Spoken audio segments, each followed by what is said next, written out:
Je vais rater l'inauguration de la Tour Eiffel.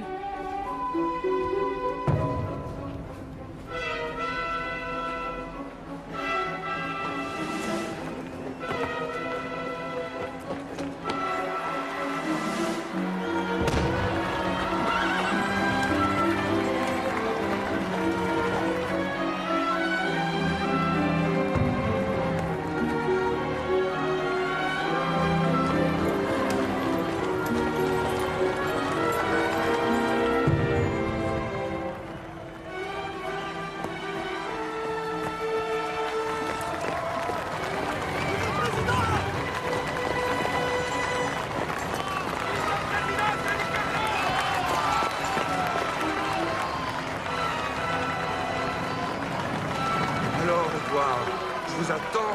Je suis en retard, désolé. La verdadera historia de la Torre Eiffel.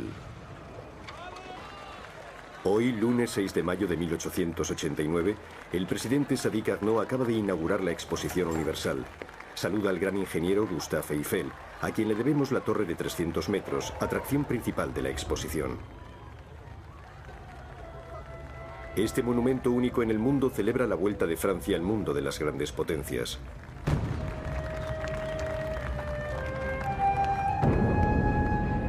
Esta obra maestra de la industria moderna, inconcebible hace tan solo unos años, será también el símbolo del progreso logrado por nuestro siglo XIX y un avance de los prodigios que nos preparan sabios e industriales. Con este edificio tan extraordinario hemos entrado directamente en el futuro. La torre del ingeniero Eiffel sobrepasa los límites de lo posible, de la imaginación, y marca realmente el día de una nueva era.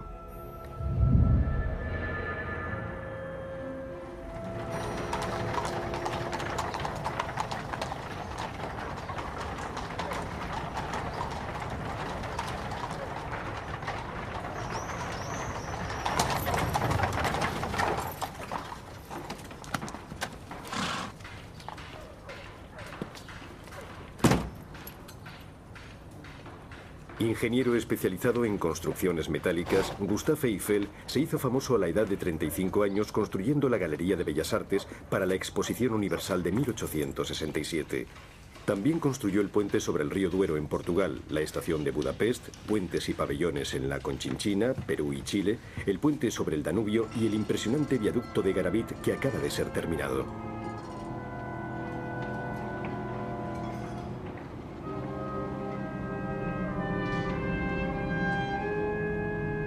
La excelencia de sus realizaciones le supuso pedidos de toda Europa. Las soberbias construcciones de hierro y cristal y las obras espectaculares que le debemos no han sido más que un mero preámbulo comparadas con el extraordinario monumento de 300 metros llamado a convertirse en casi más famoso que las pirámides de Egipto o la Gran Muralla China.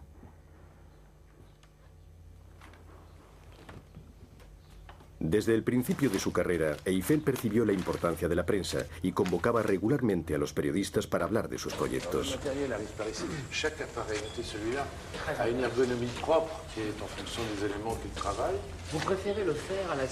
Sin embargo, el 26 de enero de 1884, el prestigio del célebre ingeniero sufre un gran revés, el hundimiento tras una tempestad de uno de sus viaductos a medio construir.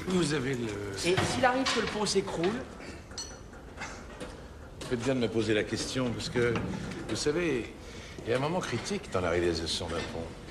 Et ce moment appartient à la bonne ou à la mauvaise chance. Et nos calculs les plus précis, à ce moment-là, ne valent pas grand-chose. El ingeniero Eiffel tiene fama de ser un hábil inventor, además de un experto hombre de negocios. Sus éxitos, a la vez técnicos y financieros, se los debe a la fabricación en su taller, aquí mismo en Levallois, de sus futuras obras de arte a la décima de milímetro. Alors légèreté et sécurité sont les impératifs. Ce nouveau modèle de pont que nous construisons déjà en Cochinchine doit répondre aux mêmes critères. Aucune pièce qui ne puisse être portée à dos de mulet et soulevée par deux hommes tout en étant capable de résister à un poids de plusieurs tonnes. Un contremaître et 4 indigènes suffisent à monter le tablier complet en quelques jours. Ainsi, nous ouvrons la route à la civilisation, partout dans le monde. Faites bien savoir à vos lecteurs que nous sommes les seuls à pouvoir le faire.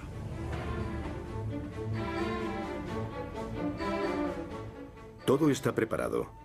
Todo ha sido prefabricado en el taller. Eiffel concibe hasta el más mínimo perno o remache. Luego basta con ceñirse al plan de montaje establecido por los 50 ingenieros, dibujantes y diseñadores que trabajan para él desde hace varios años en proyectos cada vez más ambiciosos. Bonjour, madame. Est-ce que vous accepteriez qu'on vous prenne en photo? Después de la humillante derrota infligida por los prusianos y la tragedia de la Comuna, los parisinos recuperan la alegría de vivir y su confianza en el futuro lleva al mundo una nueva generación. Voilà. Gardez bien l'objectif. Retenez bien votre souffle. Attention.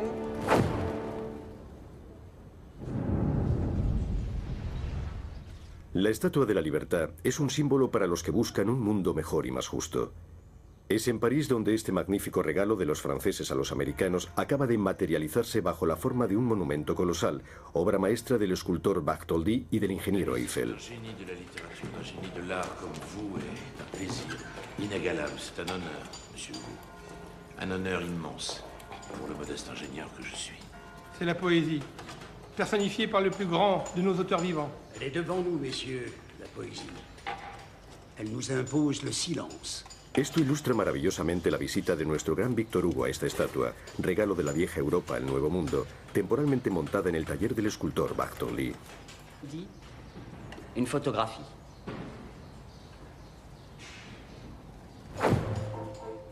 Bajo su cubierta de cobre verde grisáceo, este monumento extraordinario posee la sólida estructura de hierro concebida por Eiffel que le hará resistir a las más grandes tormentas, así como a su propio peso. Sur ce même principe, nous construirons des immeubles d'habitation, des bâtiments d'usine, toutes sortes d'édifices, et leur hauteur ne connaîtra pas de limite.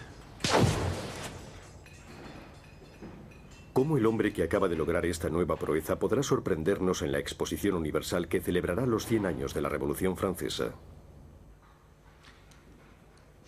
C'est exactement ce que nous avons fait pour l'exposition de 67. Il y a presque 20 ans. 20 ans et rien de neuf. L'effet de ces voûtes élargies est assez bien. Trouvons une forme originale. Un objet absolument inédit. Ou alors, laissons la future exposition universelle se faire sans nous. Nous ne manquons pas de commandes, Dieu merci. Il me vient une idée, monsieur.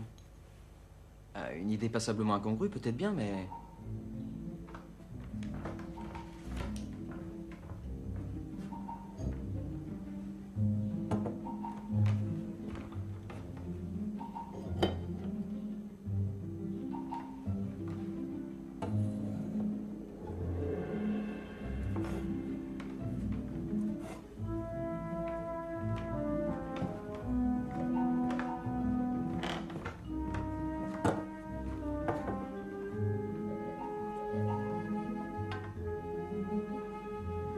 Et voici cette fameuse tour de 300 mètres, dont on rêve depuis 50 ans, en Europe et en Amérique.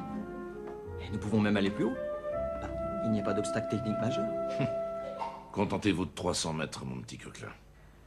N'y passez pas trop de temps. 300 mètres de fer qui ne seront au mieux qu'une sorte d'attraction foraine. Si vous y tenez tellement, je vous avancerai le prix du papier. Et je vous ferai cadeau des crayons.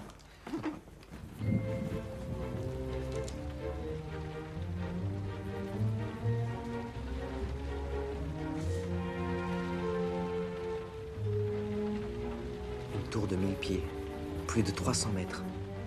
Jamais personne n'aura pu monter si haut sur un édifice construit par des hommes.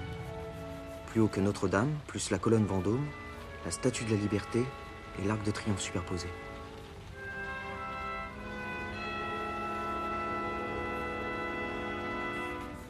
Eiffel llevaba varios años viudo y su hija Claire había asumido el papel de ama de casa. Tu sais à quoi notre jeune ami Coquelin passe toutes ses nuits?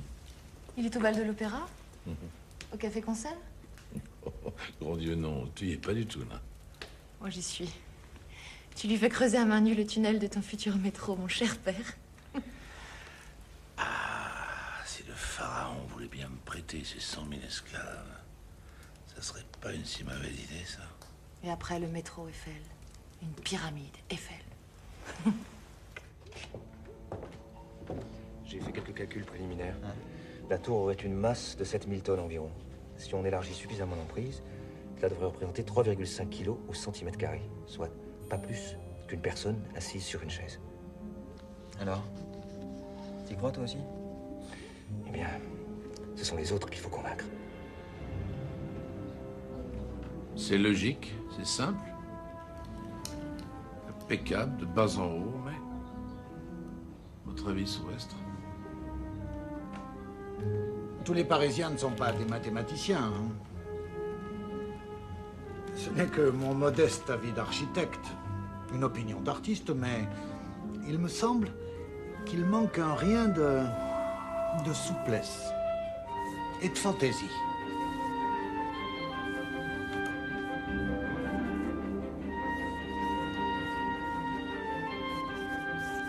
C'est très intéressant. Je vois beaucoup de difficultés pour la réaliser. Continuez quand même. Mais ça sert à quoi? À part être un somptueux paratonnerre, monsieur Coquelin? Ça ne sert à rien, ça ne sera là que pour exister. C'est surtout le vent qui va exister. Vous avez songé à la pression d'un bon coup de vent sur votre pylône de 300 mètres? Oui, j'ai fait quelques calculs. Pour un vent de 160 km/h, ça ne devrait pas osciller là-haut de plus d'une vingtaine de centimètres. Et pour un vent, mettons, de 200 km/h? Ça n'arrivera jamais sous nos latitudes. La tempête qui a détruit notre viaduc de la Tarde n'existait pas non plus. Monsieur Compagnon, nous étions en phase de lançage. 300 tonnes de fer en déséquilibre au-dessus du vide. Le moment le plus dangereux. Alors, on la regarde exister, votre tour, et c'est tout. On monte pas dessus. Il y aura des ascenseurs. Des ascenseurs? Vous avez déjà vu un ascenseur s'élever comme ça, vous? Pourtant, il en faudra bien un. Il y a une solution à tout. Moi, je peux la dessiner, cette tour. Mais vous, est-ce que vous aurez assez de cran pour la construire? Demandez à mes hommes. À 300 mètres du sol, ils râleront si fort qu'on les entendra d'en bas, mais chacun sera à son poste. Et ils feront leur boulot, monsieur. Ça sert quand même à rien, votre truc. Las 7.000 toneladas no tendrán más que un peso de 3,5 kilos por centímetro cuadrado, más que la mayoría de los inmuebles parisinos. Semana tras semana, diseño tras diseño, estudio tras estudio, la torre halló su forma definitiva.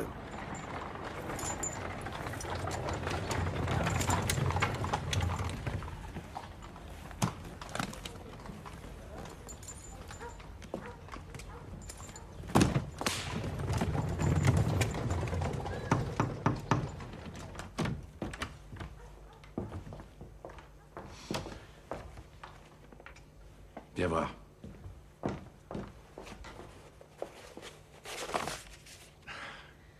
Chaque fois que je la vois, je la trouve plus belle. Surtout aujourd'hui. Il suffit d'un simple détail, tu vois, pour la rendre parfaite. Projet d'une tour de 300 mètres déposé le 12 décembre 1884 par messieurs Eiffel et Sauvestre. Sauvestre est là, oui. Il me faut la signature d'un architecte pour participer au concours de l'exposition. Mais c'est Coquelin qui l'a dessiné, cette tour. C'est son idée. Coquelin et nous, Guillet, recevrons chacun 100 000 francs et un pourcentage sur les bénéfices que je compte tirer de ma tour. Ils n'ont pas protesté. Pour quelques nuits passées à travailler sur les planches à dessin, c'est pas si mal payé. Tu as raison. Ils n'ont pas à se plaindre. Surtout qu'ils n'ont fait qu'appliquer mes méthodes de travail et se servir de mes propres inventions. Et les véritables difficultés vont juste commencer. Elles pourront se résoudre que sous ma responsabilité. Pero Eiffel encontró un competidor serio en esta carrera hacia el cielo que marcaría la exposición universal. Bourdet, el arquitecto del Palacio del Trocadero, propuso un faro monumental de 300 metros para iluminar París. Notre tour a une rivale, mes bons amis. Une rivale en granit. Oui, en granit. Pourquoi pas en plomb? Du trop célèbre architecte Bourdet. Ce machin s'effondrera au premier coup de vent. Ou bien ça s'enfoncera dans le sol sous l'effet de son propre poids. En admettant qu'on parvienne jamais à le construire. L'obélisque de Washington est en granit aussi. Après 35 ans d'efforts, ils n'ont pas pu dépasser les 160 mètres.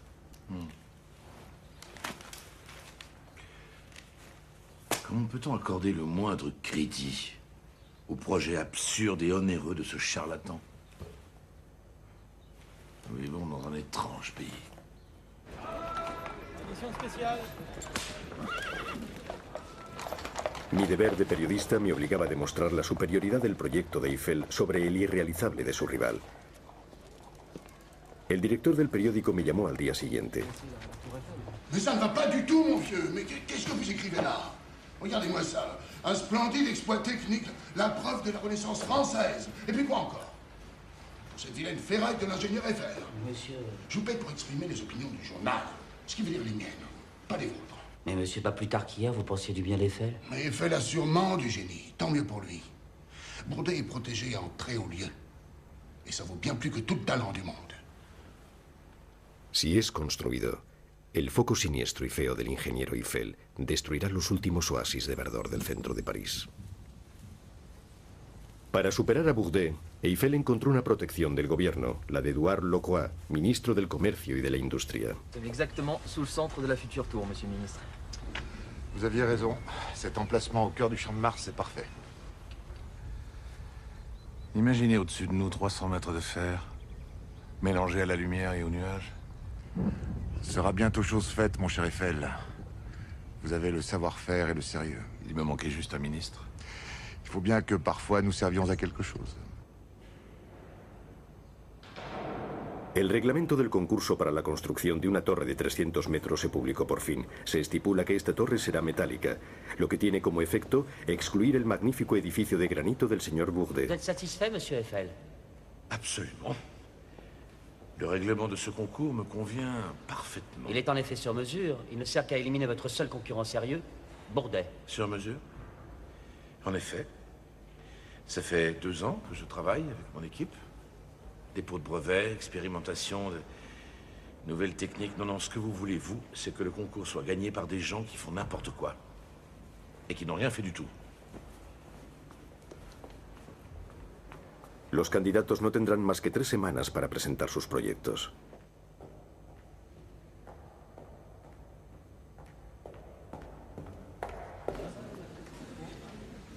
Monsieur le ministre Locroix, ministre du Commerce et de l'Industrie. Este escándalo se lo debemos a la intervención del ministro Locroix, amigo personal del ingeniero Eiffel. Messieurs, j'ai l'honneur de vous annoncer les résultats du concours organisé pour la construction des bâtiments de la grande exposition universelle qui se tiendra entre mai et septembre 1889. Les 3 premiers prix de 4 000 francs chacun vont respectivement a... Este republicano radical que tuvo desde siempre simpatía por la Comuna y los socialistas revolucionarios utilizó todo su poder para favorecer este proyecto técnicamente vertiginoso. Et messieurs Gustave Eiffel et Stephen Sauvestre pour leur projet d'une tour métallique de 300 mètres. Otra vez el señor Eiffel ha recurrido a sus relaciones. No duda de su buena estrella y mucho menos de sus amistades en las altas esferas del poder. Cet appel d'offres n'était décidément qu'une farce destinée à masquer le gaspillage inouï de l'argent des contribuables.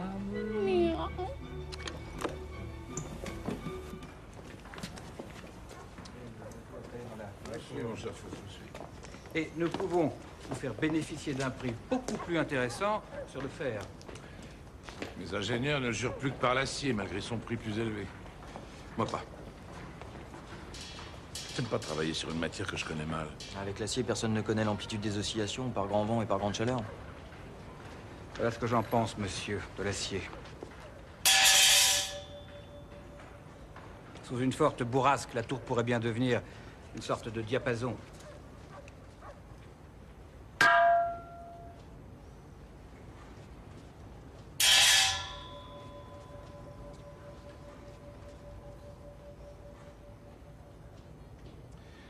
Pour une fois, je me fierai à mes oreilles plutôt qu'aux mathématiques. Nous la construirons en fer.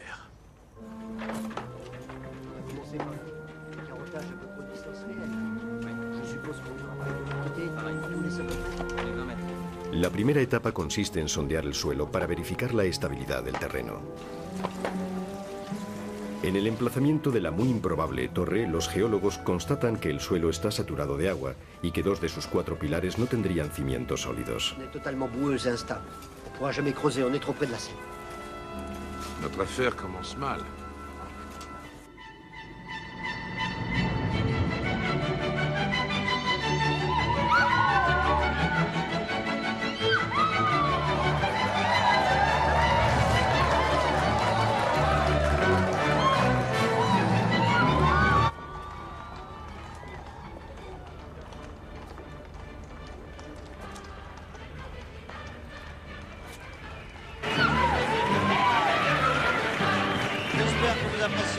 spectacle, la tour prend garde. Il n'a pas pris assez garde, justement. La tour ne se construira pas.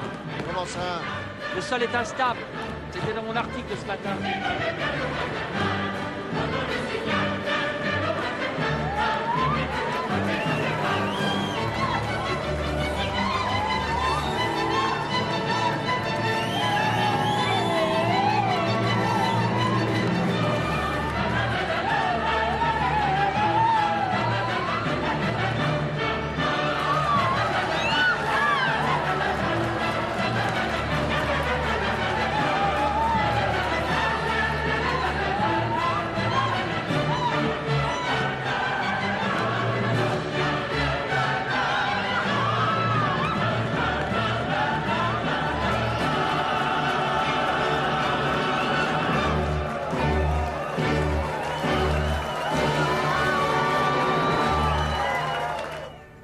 Recién comenzados, los trabajos de la torre son interrumpidos y el campo de Marte recupera su primera vocación, que es la de servir de campo de entrenamiento a los jinetes de la cercana escuela militar.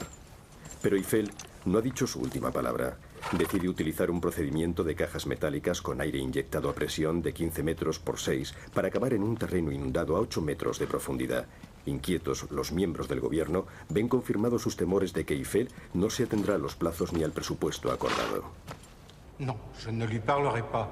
Votre protégé a entrepris de gaspiller l'argent public. Il y trouvera son avantage personnel, j'en doute pas, mais il pourrait bien vous coûter votre ministère. Monsieur le Président, puis-je au moins vous le présenter? Je ne veux avoir aucun rapport avec lui, même de courtoisie.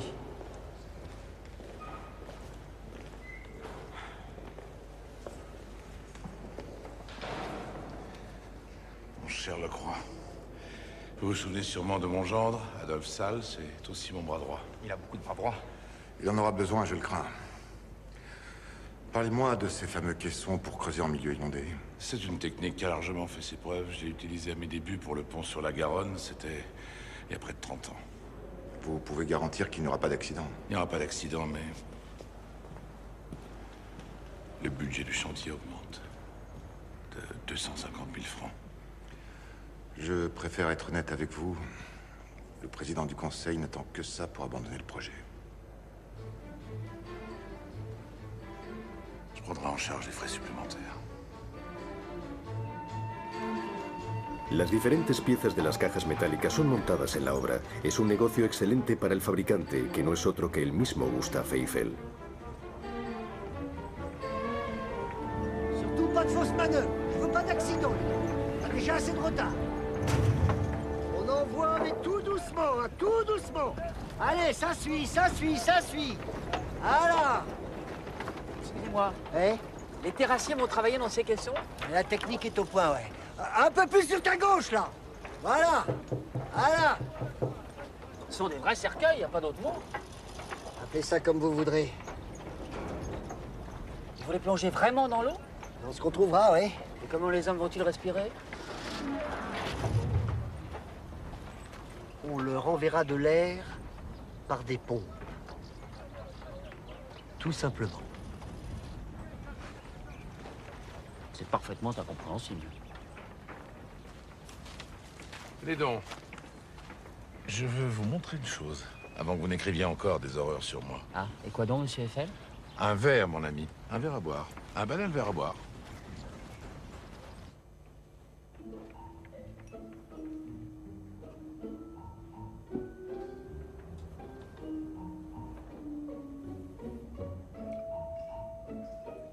Enfoncez doucement le verre. Qu'est-ce que vous constatez? Ça résiste. Il y a une grosse bulle d'air. Vous pourrez l'écrire, monsieur le journaliste. Les hommes travailleront dans une bulle d'air.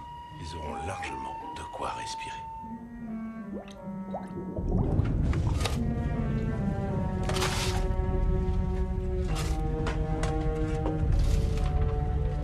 Les ouvriers de la tour travaillent sous une pression de plusieurs atmosphères, tous les jours. Ouais. Et si les pompes tombent en panne, il paraît que le caisson est inondé. En 1 minute. Ces malheureux ouvriers seront noyés comme des rats. Non, il faut tout simplement interdire ce procédé. Messieurs de l'opposition, mes hommages sincères à votre clairvoyance et à votre sagesse. Monsieur le ministre, nous exprimons simplement nos convictions. Mais je suis très heureux que vous vous préoccupiez de la santé de nos ouvriers terrassiers. J'en suis même étonné. Toute vie humaine nous tient à cœur. Nous exprimons les craintes de la majorité des Français. Qui sont tous des ingénieurs comme vous-même, n'est-ce pas? J'ai entendu qu'il y avait eu de graves accidents avec ce procédé sur les chantiers d'outre-mer. Ni vous ni moi ne sommes des ingénieurs comme Monsieur Eiffel.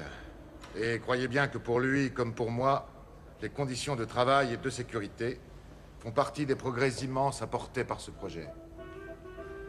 L'ingénieur Eiffel prépare le siècle futur, et nous sommes à côté de lui, messieurs, des esprits bien médiocres.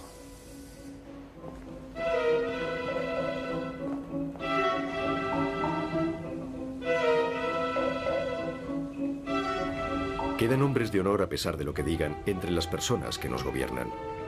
Seguro que el ministro Locroix es uno de ellos.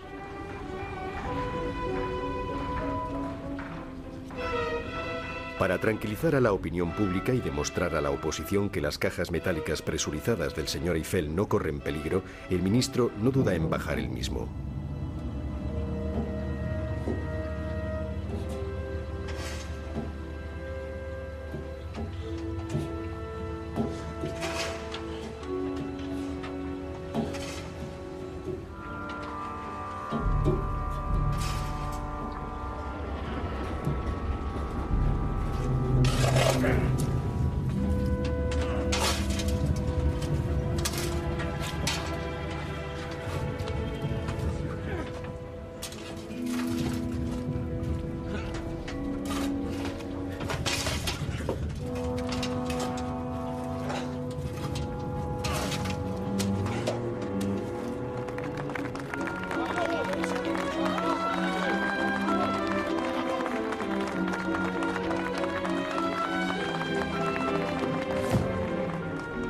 La intervención espectacular y valiente del ministro salvará una vez más la torre y permitirá a Eiffel continuar con los trabajos.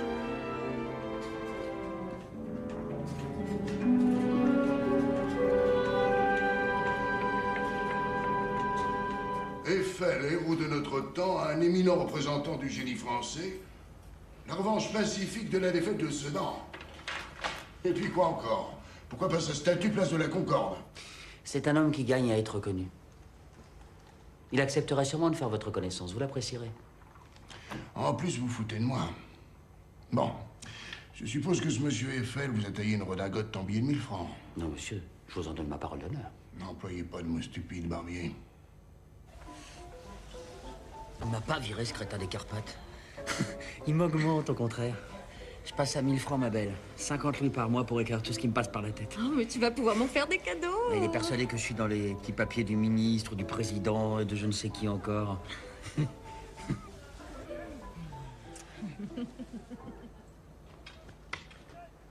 125 metros separan cada pie de la torre.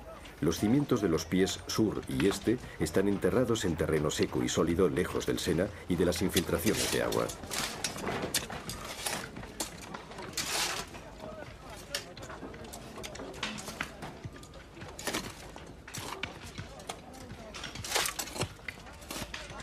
Excusez-moi, qu'est-ce que vous faites là? On déblaye tout le coin ici et on met tout là-haut. Merci. Fernand, à toi! Vas-y!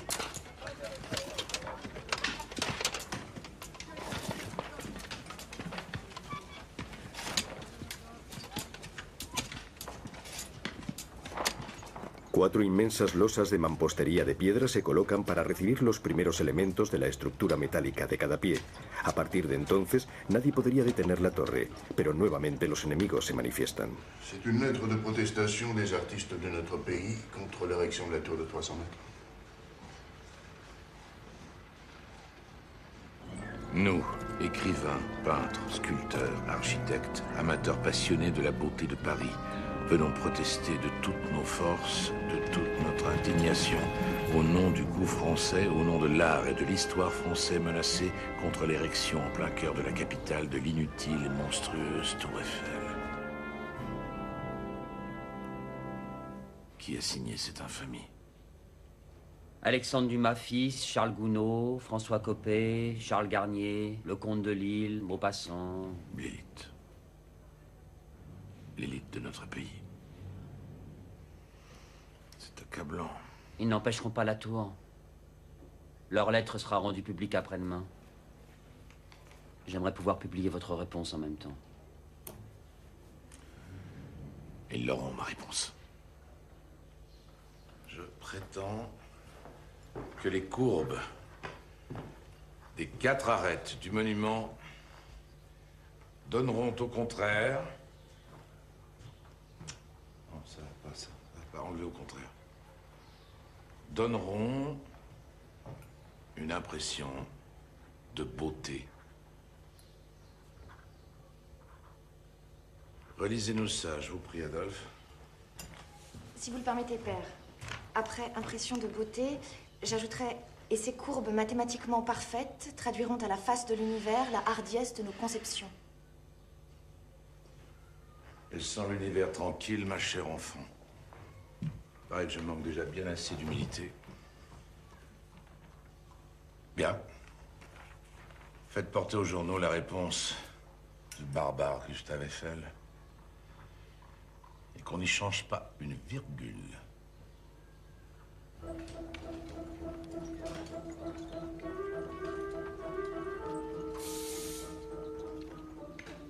Un año después de los primeros sondeos del terreno y 4 meses después de los primeros golpes de pala, la primera fase está terminada.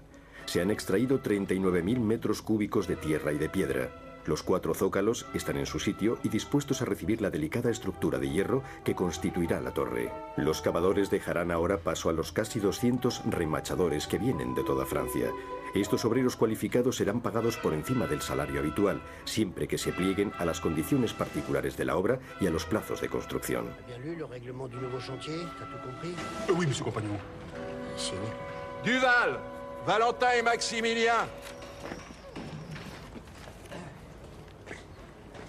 Il y a plus d'1 million de rivets à poser là-haut. Ça te fait pas peur? Non, monsieur. Et 18 000 poutres à monter. Et comme ça. T'as intérêt à rester en bonne santé. Pour ça, monsieur, pas de problème. Je suis déjà solide comme un pont. Comme ton père, hein? Il me connaît depuis que j'avais ton âge. Une vraie tête brûlée. Il a même failli finir au bagne. Drôle d'époque, ouais. On s'égorgeait entre Français sous le regard amusé des Prussiens. Paris était en flammes. C'était ça, la commune. Rien d'autre qu'un foutu gâchis. Valentin Duval, après l'armistice, a rejoint les rangs des insurgés. La commune révolutionnaire de Paris.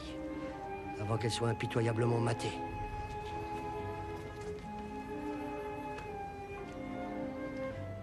J'apprendrai peut-être au fils qu'on peut diriger d'autres hommes, sans pour autant renier ses origines ouvrières. J'en suis la preuve, moi, Jean Compagnon, chef de travaux aux ateliers Eiffel, ancien ouvrier sorti du rang. Las condiciones de contratación son particularmente precisas y exigentes. Los horarios variarán según la estación entre 9 horas en invierno y 12 en verano. Para ganar tiempo y sobre todo para controlar el consumo de alcohol de los obreros, Eiffel hará instalar comedores en las plataformas sucesivas. Ah, pas une tour de 300 mètres. Quoi ça va servir? On n'y arrivera jamais. Los obreros son contratados para los 24 meses que debe durar la construcción. Trabajarán 6 días por semana, sin vacaciones ni descanso, desde el amanecer hasta la puesta de sol, sea cual sea la estación, en una obra que cada vez será más difícil y más peligrosa. Personne ne sera jaloux. Baptiste est embauché aussi. Ah bon, il a été embauché, Baptiste? Oui.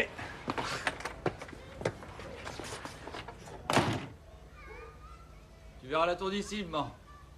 Allez, viens manger. Oui. On va faire pousser la plante. On a raison de notre sueur.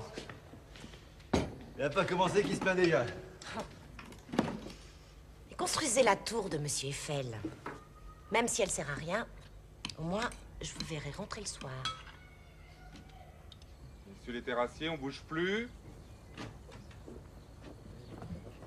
Merci. Allez, tirez-vous les bouseux. Place au réservé. Tu pourras toujours faire le ramoneur dans ta cheminée à 300 mètres, mon petit. Ton cul, il sera jamais bien loin de mon pied, va.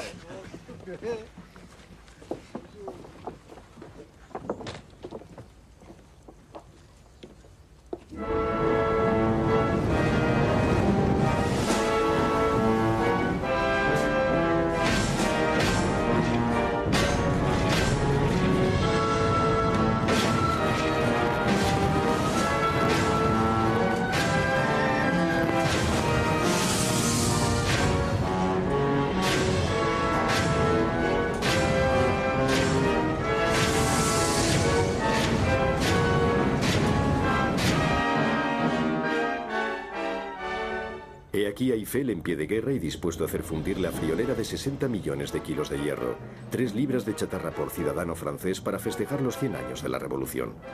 Las vigas saldrán del horno de Pompey, al este de Francia, y serán transportadas por tren hasta los talleres de Eiffel, donde se les dará forma, se perforarán y se cortarán antes de ser entregadas en la obra de la torre.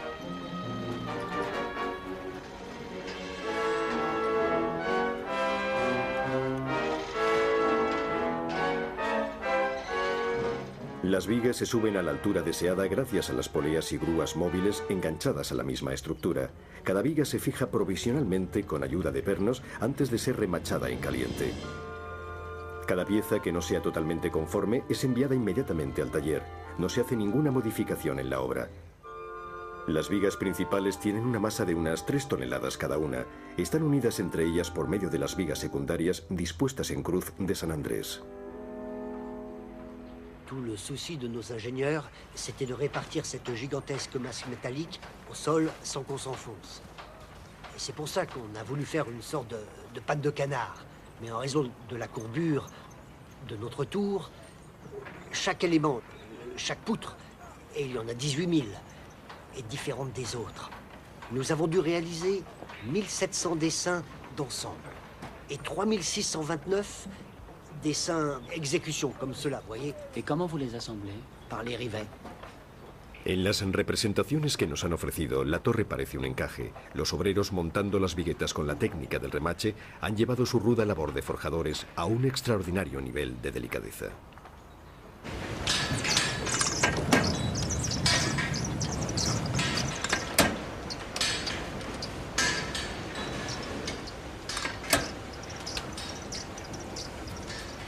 El colosal edificio estará formado por el montaje de 18.038 piezas, calculada cada una con una precisión del orden de 1/10 de milímetro.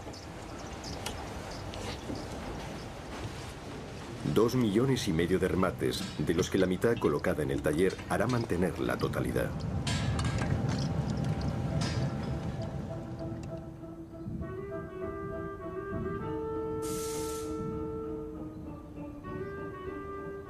Ha llegado el instante decisivo. Los 4 pies de la torre van a ser unidos por 4 vigas que pesan 70 toneladas cada una. Estas mantendrán la primera plataforma, asegurando la cohesión y la solidez de todo el edificio. Nous avons résolu les 2 grandes difficultés de ce chantier. Creuser des fondations dans un marécage et maintenant poser les poutres du premier étage. Bastide, libère-le un peu! Vincent! Si esta delicada operación no se hace con éxito, nunca veremos la Torre Eiffel. Pero aquí nadie duda del éxito final. De hecho, el ajuste preciso de las enormes vigas se hará con un procedimiento muy sencillo. Se trata de instalar estas vigas un poco más arriba de lo necesario, sobre una especie de zócalo. En realidad, una simple caja llena de arena que hará caer lentamente, bajando la viga que reposa sobre ella hasta que se alcance el nivel necesario, hasta la 1/10 de milímetro.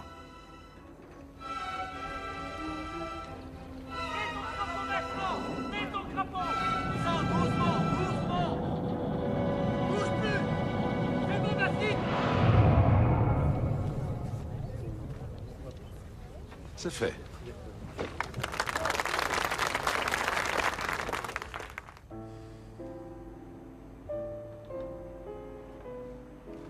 J'aurais tout calculé sur la résistance de la tour au vent. Cet ennemi rusé, imprévisible, pervers et toujours d'une violence sauvage. Mais les calculs ne servent à rien quand il s'agit des ouvriers qui travaillent là-haut, à la merci d'une brusque rafale. Qu'ils tombent de 30 mètres ou de 250, le résultat sera le même.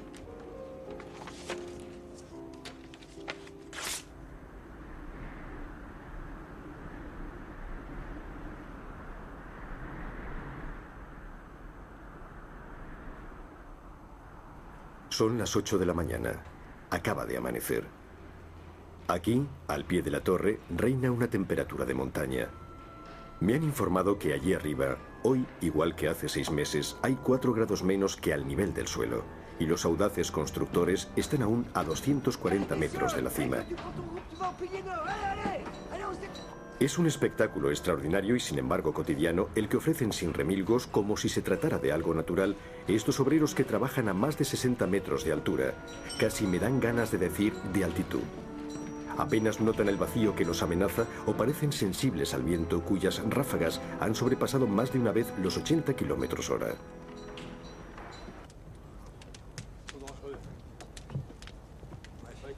Oh, messieurs! Vous avez vu l'heure? Il fait encore plus froid qu'hier, monsieur. Et là-haut, avec le vent, c'est pas possible. Vous avez de quoi faire chauffer une cafetière, non? Je dis que 9 heures par froid, ça devrait être payé comme nos 12 heures d'été. Et pas un sou de moins. Je transmettrai votre demande à monsieur Eiffel. Reprenez le travail. Non. Je dirai moi-même ce que j'ai à dire. Et tout de suite s'il le faut.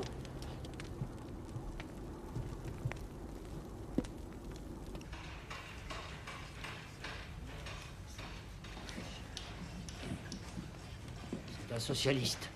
Adepte des idées d'un certain Karl Marx. Ouais, pour le reste? Bon, excellent élément.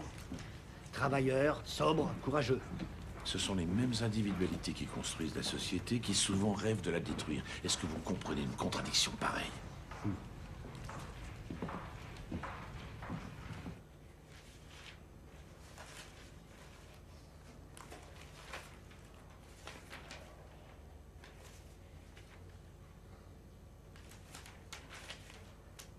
Vous voulez instaurer la commune sur notre chantier, ce qu'on dit? Nos revendications sont légitimes. L'achèvement de la tour est tout aussi légitime, il me semble.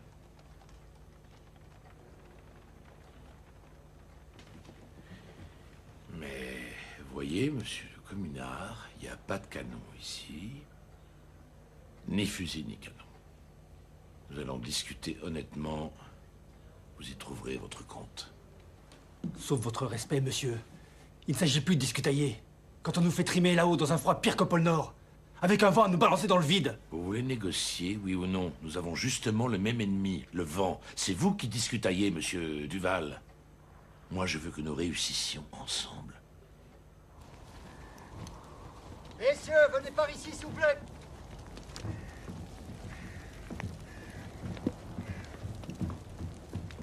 Bon. Les 4 heures perdues seront payées. Il manquera plus que ça, ouais. Augmentation comprise entre 5 et 20 centimes de l'heure selon le poste occupé. On ne demande pas la charité, compagnon, hein. Une misère, ouais. Et gratification immédiate de 100 francs pour tout le monde. Ça, on va en parler entre nous, hein, les gars.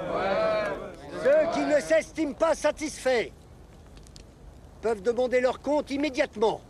Vous avez 5 minutes pour décider. Valentin, elle est loin, la commune, hein. Allez, on reprend les outils et on remonte.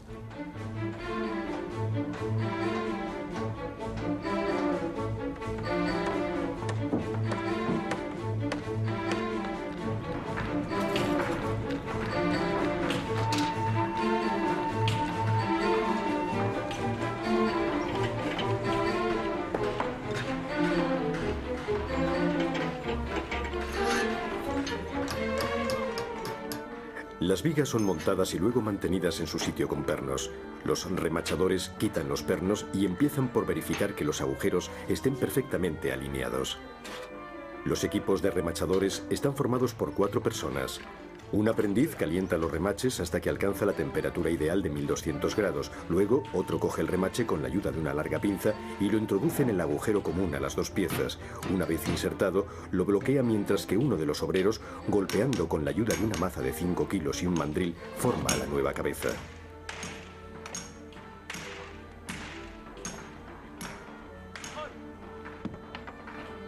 Al enfriarse, el metal se contrae y fija los 2 elementos con una fuerza de 3 toneladas.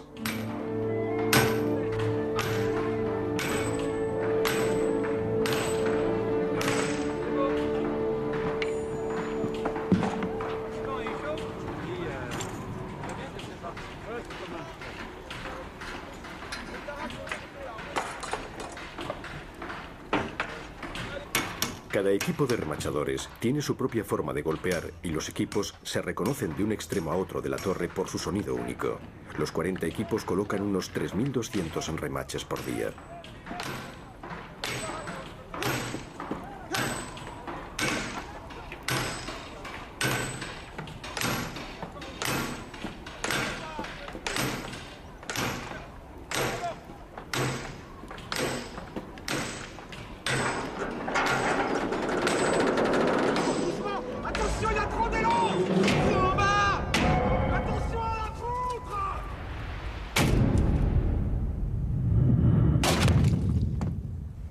Hasta ahora no ha tenido que lamentarse ningún accidente grave. Sin embargo, no escasean los peligros.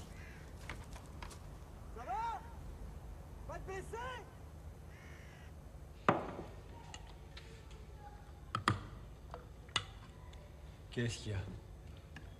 Rien. Catherine. À chaque fois que je regarde par la fenêtre, j'ai peur. On n'en est même pas la moitié. Et si vous tombez? Mais on ne va pas tomber. On risque rien, mon... On ne peut pas mettre de rambarde de plateforme, ça nous ralentirait. Et alors? Catherine, faut tenir les délais. On est payé 2 fois plus que n'importe qui pour ça. Eh ben bravo. Et merci. J'aurais de quoi vous offrir de belles funérailles.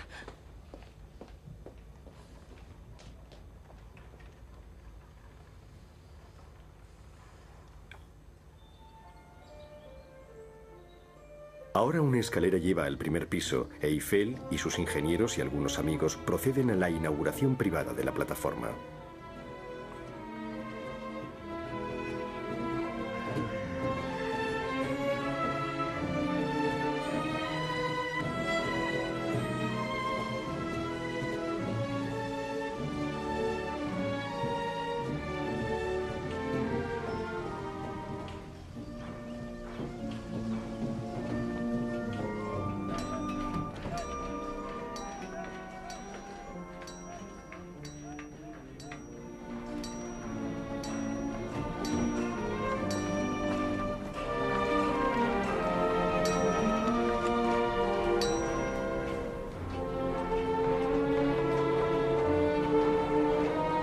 Vous m'aviez pas prévenu que c'était si haut.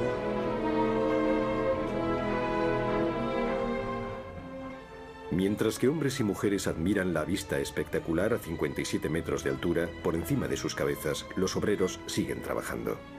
Rápidamente, todo París intenta conseguir el privilegio de visitar esta primera plataforma y, mejor aún, ser fotografiado al lado del gran ingeniero Gustave Eiffel.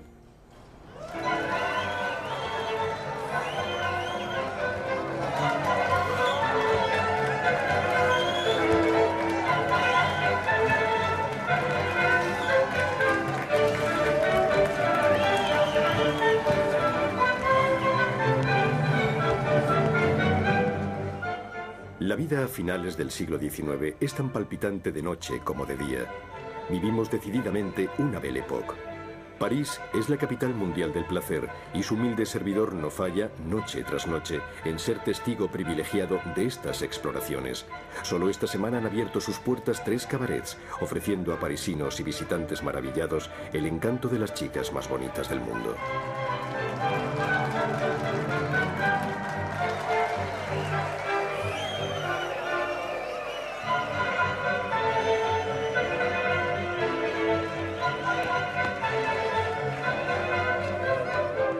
El tiempo pasa rápido entre los torbellinos de seda y satén. Así se acerca el verano y las noches son cada vez más cortas. Hoy, viernes 13 de julio, Eiffel nos invita a la inauguración de la segunda plataforma a 110 metros de altura. No han pasado más que 3 meses desde que se terminó el primer piso y un poco más de un año desde el principio del montaje metálico. La torre crece cada vez más deprisa. Vous grimpez comme un alpiniste? Je monte comme font les ouvriers. Ils font l'ascension chaque matin et aucun n'aurait l'idée saugrenue de penser que c'est un exploit. Mesdames et messieurs, la prochaine fois, je vous invite à me suivre 167 mètres plus haut. D'avance, je renonce. Rassurez-vous, rassurez-vous. Malgré les bruits qu'on a fait courir, les ascenseurs fonctionneront.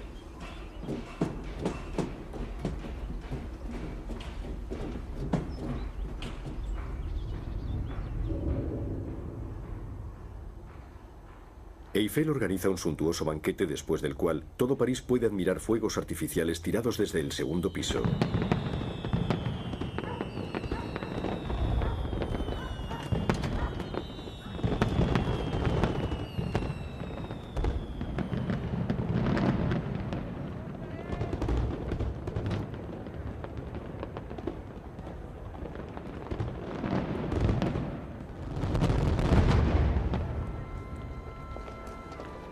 El invierno de 1888 es particularmente crudo. En varias ocasiones el mercurio baja a menos de 0 grados, pero la construcción de la torre continúa.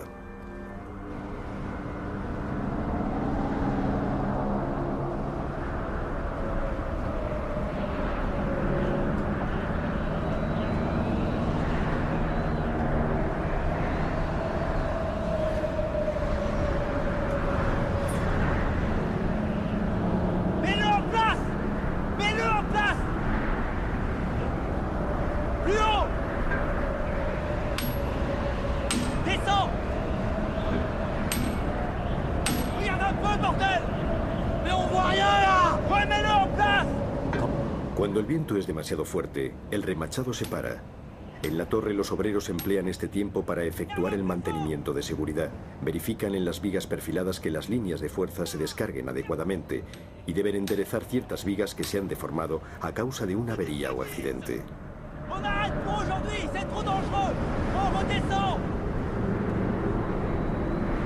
Gare, regarde là.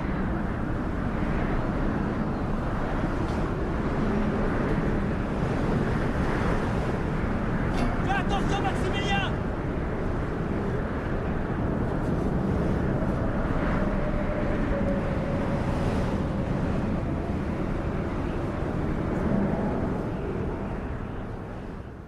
Les gars, on travaille de plus en plus haut. Mais les salaires, eux, ils restent en bas. On aura des pâquerettes. Ouais, c'est vrai ça. Il fait moins 30 degrés là-haut. On se fait rôtir ou geler en attendant de s'écraser en bas. Alors qu'est-ce qu'on fait les gars? On arrête.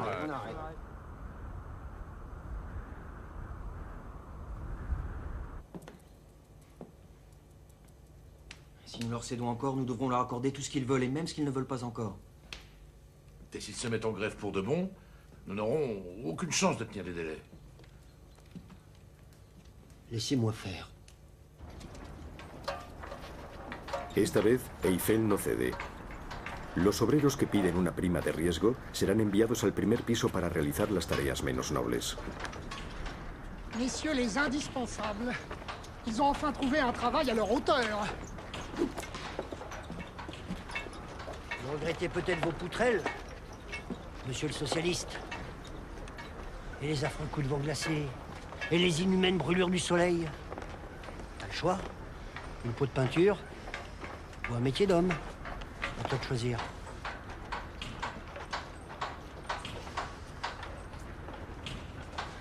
J'espérais au moins ça d'un ancien de la commune.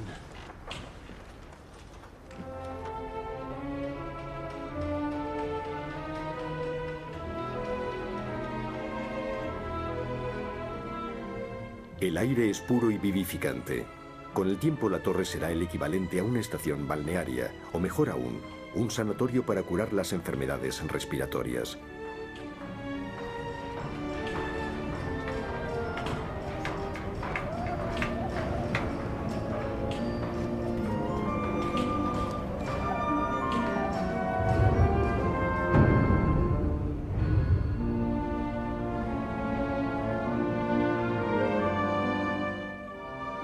A mi fotógrafo y a mí nos han dado la tarea de conservar la huella para las generaciones futuras de este gran momento de la epopeya humana.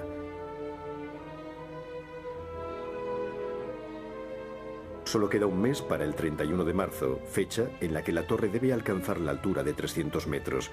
Los obreros no están muy lejos de eso. Hoy, más de 200 hombres trabajan incluso los domingos y la torre se eleva 1 metro por día. Los otros equipos, pintores, albañiles y fontaneros que instalan los conductos de gas para la iluminación, siguen a los remachadores. No ha habido ningún accidente mortal en los 26 meses que dura la construcción.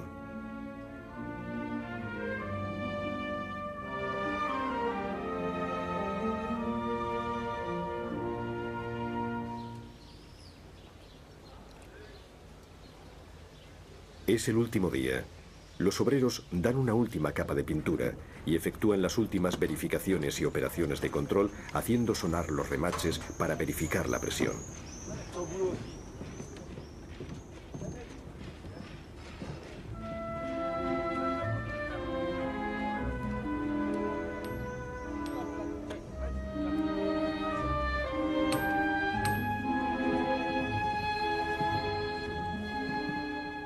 Después de 26 meses de trabajo duro pero apasionante, los obreros bajan de la Torre Eiffel por última vez, no sin cierta emoción. La majestuosa estructura es solo provisional y los más jóvenes entre ellos ya saben que exactamente en 20 años serán contratados para desmontarla. Ah, quelle journée de pas. Ouais. Ben voilà, c'est fait. Ça me fait tout drôle de savoir que je remonterai pas. Tu peux toujours acheter un ticket. On a posé plus d'1 million de rivets et il faut qu'on paye. C'est quand même grâce à nous qu'elle tient debout, non? Ouais. Et puis tiens, regarde ça. C'est du vrai cuir. Eiffel organiza la inauguración oficiosa de la torre. Dificultades técnicas imprevistas retrasan la puesta en funcionamiento de los ascensores y se ignora si estarán listos para el día de la inauguración por el presidente de la República, Sadi Carnot. Encore 1500 marches. Cuando lleguemos a la última plataforma, a 267 metros del suelo, habremos subido más de 1700 escalones.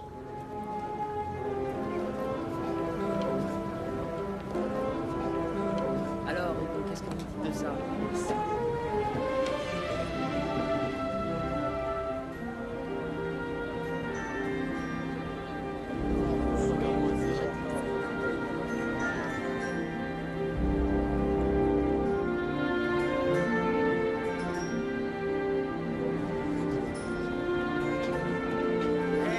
Regardez, voilà Eiffel. Bravo!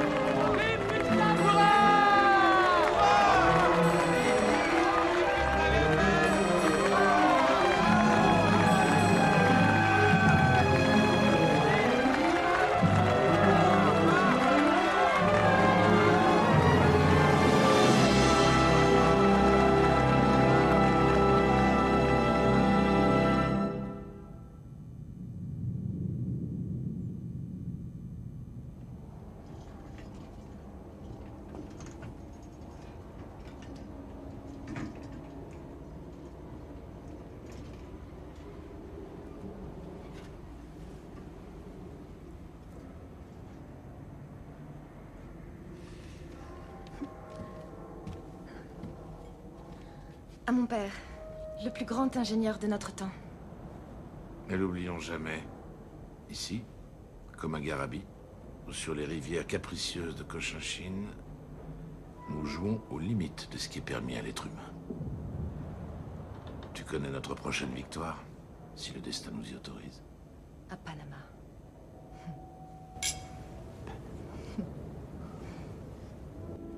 Después de 8 años, la obra del Canal de Panamá, bajo la dirección de Ferdinand de Lesseps, encuentra dificultades insuperables.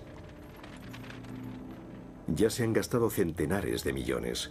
Centenares de hombres han sido víctimas de accidentes o de la fiebre amarilla, y sin embargo, el canal sigue sin estar terminado. Solo hay un hombre que quizás sería capaz de salvar a Francia de un fracaso desastroso, Gustave Eiffel. Monsieur de Lesseps a enfin accepté votre idée d'un canal à écluse. Il n'aura mis que 8 ans à se rendre à l'évidence. Et en attendant, combien de centaines de millions de francs dépensés en pure perte? Sur le versant atlantique, la première écluse se situera au kilomètre 22,7, ainsi que vous l'aviez préconisé. Elle aura une chute de 8 mètres. Le bief du partage des eaux sera ainsi de 38 mètres au-dessus du niveau de la mer. Ce sont vos propres conclusions, monsieur. Mon idée est évidemment la seule viable, si de Lesseps veut achever son canal de Panama.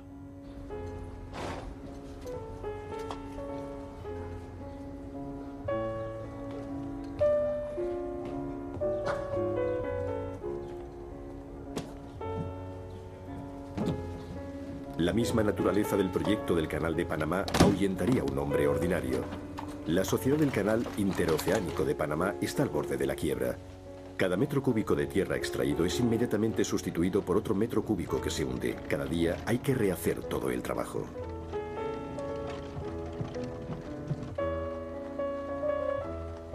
Mais pourquoi se lancer dans une aventure aussi risquée?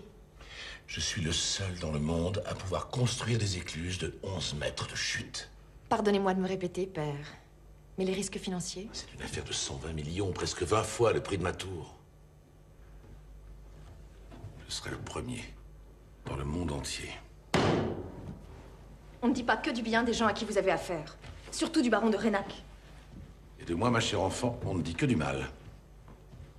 Nous vivons dans un pays où on vous offre un ennemi juré pour chaque louis d'or que vous pouvez mettre dans votre poche. La dépense ne devrait pas dépasser les 400 millions d'augmentation de capital. C'est une somme impressionnante. À titre de comparaison, ma tour n'aura coûté que 7 millions.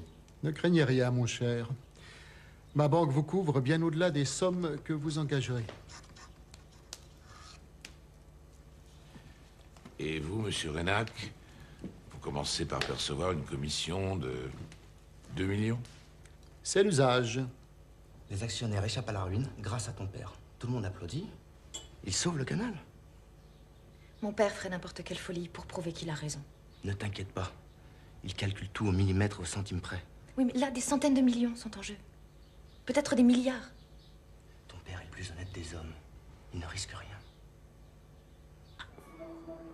Pero olvidemos las preocupaciones y aprovechemos esta extraordinaria exposición universal que lleva a París la tierra entera y convierte a nuestra bella capital en el centro del mundo. Aquí se han reunido pacíficamente las razas, las lenguas, las religiones del mundo entero. Para esta exposición, cuyo éxito es celebrado universalmente, el país de los derechos humanos reúne a todas las naciones, realizando aquí mismo la libertad, la igualdad y la fraternidad. Allez, maman, t'es sûr que tu veux pas monter? Maximilien, fais pas monter une femme enceinte à 300 mètres de haut, allons. Et puis le médecin m'a dit de faire attention. De toute manière, tu as le temps. Ils vont pas la démonter la semaine prochaine. La torre es, en sentido real y figurado, el alma de la exposición universal. Los visitantes no paran de subir sus peldaños.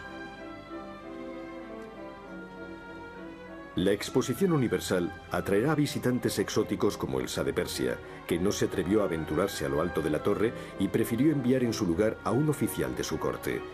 El más desafortunado entre estos turistas fue el emperador Pedro II de Brasil, hombre culto, francófilo, curioso de todo, que a pesar de su edad cruzó el océano para ver la exposición. Fue un error, pues mientras él admiraba la torre y las demás atracciones, el ejército brasileño se apresuró a destituir al infortunado soberano. Después de 2 meses de puesta a punto laboriosa e incierta, los ascensores funcionan por fin. Hombres y mujeres se precipitan para subir a la cima del monumento más alto del mundo, asistir a un espectáculo en el teatro del primer piso o almorzar en uno de los restaurantes elevados, mientras que el cañón que marca cada hora resuena en todo París.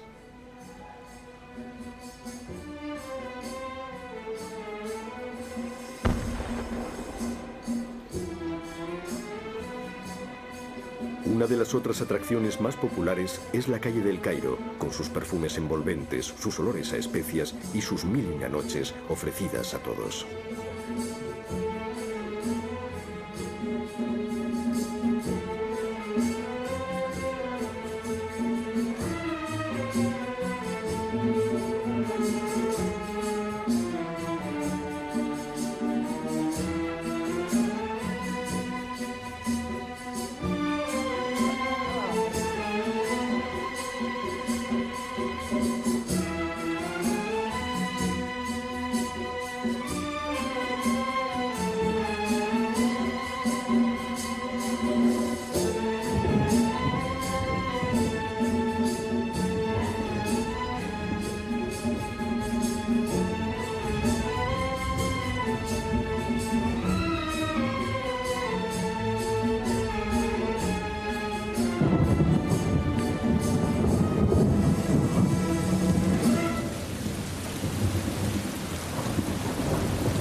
El 9 de agosto, en plena tarde, un rayo cae sobre la torre. El pararrayos ha sufrido daños, pero no se lamenta ninguna víctima ni ninguna pérdida material importante. Contrariamente a las previsiones de los pesimistas, los peces del Sena no han sido electrocutados por el cable que va del pararrayos a tierra.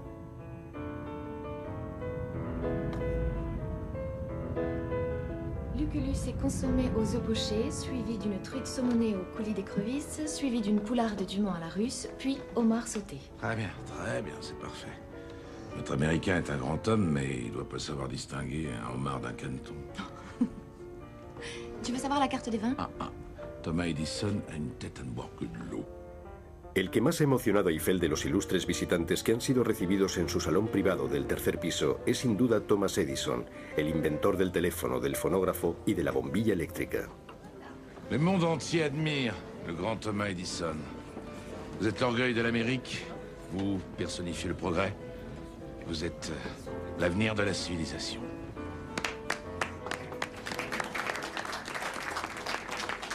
Vous nous feriez un immense plaisir si vous nous donniez vos impressions par ici. Pardon.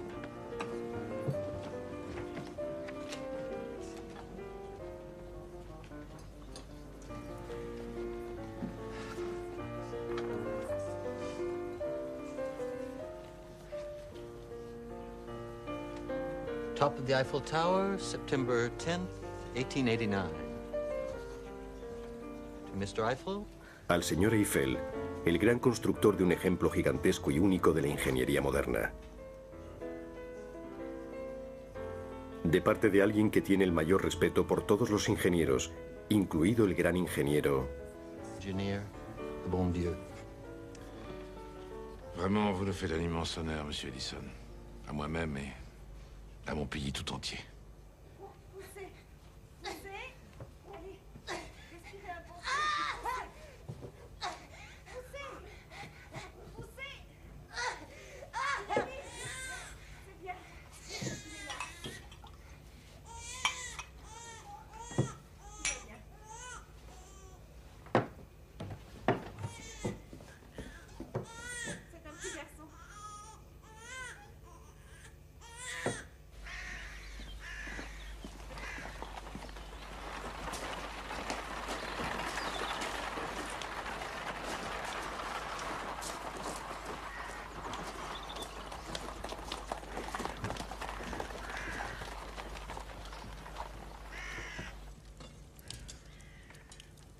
Las primeras averiguaciones no permiten determinar las circunstancias de la muerte del barón de Genac. El sentido común lleva a creer que el barón ha puesto fin a sus días, pero algunos hablan de un asesinato vinculado evidentemente al asunto de Panamá. Pues el barón no habría sido el único comprometido en el fracaso del siglo, que suponía centenares de millones de francos. Por desgracia tenemos que evocar aquí el nombre de Gustave Eiffel, convertido desde 1888 en el maestro de obras de la enorme empresa.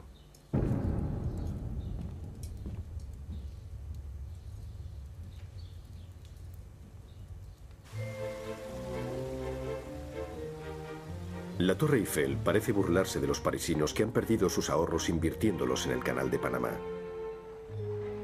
Miles de pequeños accionistas, seguros por la presencia de Gustave Eiffel, se encuentran hoy en la calle. Es el escándalo más grave de la reciente república.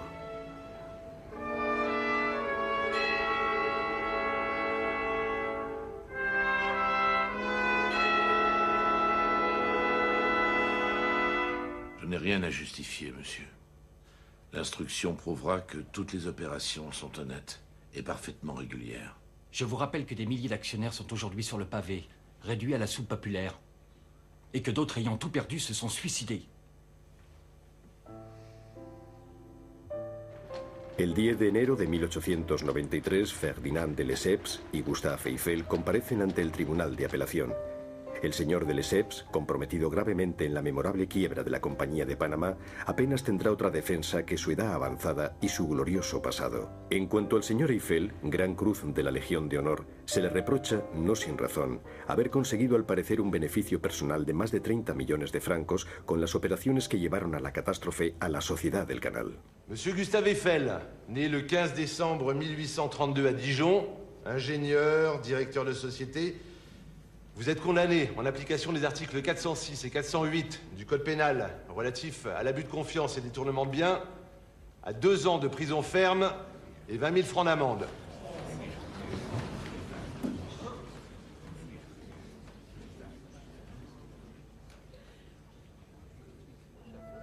Habiendo apelado el veredicto que le condenó a prisión, Eiffel queda libre. Sin embargo, según la ley, debe pasar la noche anterior al nuevo juicio en la celda, entre los reincidentes. El hombre que había hecho todo por su país conoce la vergüenza y la humillación pública. El 15 de junio de 1893, el Tribunal de Casación anula el juicio del Tribunal de Apelación por vicio de forma. Eiffel no es encarcelado, pero no ha sido rehabilitado. Al día siguiente tengo la sorpresa de recibir su invitación con el compromiso de responder a todas mis preguntas sin eludir ninguna. Oh, monsieur Barbier, cette fois-ci, vous n'avez pas grand-chose d'extraordinaire à écrire. Hormis moi, Gustave Eiffel. Desde hacía años este hombre le hacía leer toda la prensa a su hija Claire. Se preocupaba enormemente por los juicios que emitían de él y le mortificaban profundamente.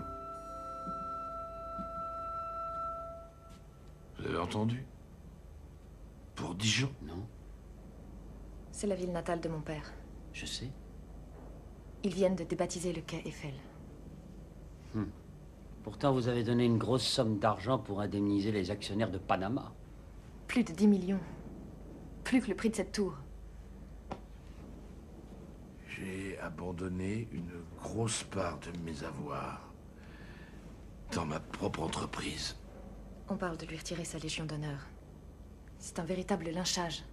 Non, c'est pas à cause de la catastrophe de Panama que je me suis fait détester. C'est le succès. Nuestra conversación duró más de una hora. Yo tenía la sensación de recibir el testamento del gran Gustave Eiffel, el hombre de la torre más alta del mundo, el hombre de los múltiples trabajos, el Hércules, el hombre que hacía danzar toneladas de hierro y bailar los millones. En efecto, este hombre acababa de morir. Pero de las cenizas de este héroe, he visto surgir a un nuevo personaje, más humilde, es cierto, más discreto, pero totalmente admirable. El monstruo de la industria había cumplido su tiempo dejando paso al sabio, al experimentador, al hombre de reflexión y de recogimiento.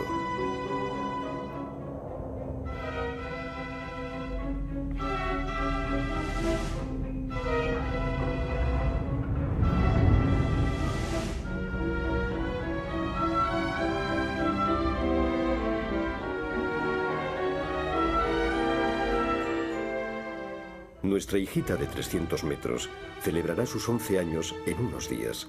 Los pintores y estucadores se han ocupado de lavarle la cara. Démosle una buena adolescencia, aunque sepamos que sus días están contados y que no tiene ninguna oportunidad de sobrepasar la edad de 20 años. Pero ese es el límite fijado a la concesión acordada al señor Eiffel. Bien entendu, la mise en valeur de ce site exige la disparition de la tour de 300 mètres, obstacle dont l'énormité, sans même qu'on prenne en compte aucun autre critère de goût, interdit tous les embellissements qu'on pourrait imaginer pour ce lieu par ailleurs si prestigieux. Le démontage de cette attraction de foire ne demandera pas plus que quelques mois. Et nous aurons enfin dégagé la magnifique perspective qui s'ouvre depuis la colline de Chaillot et se ferme sur la façade de l'école militaire.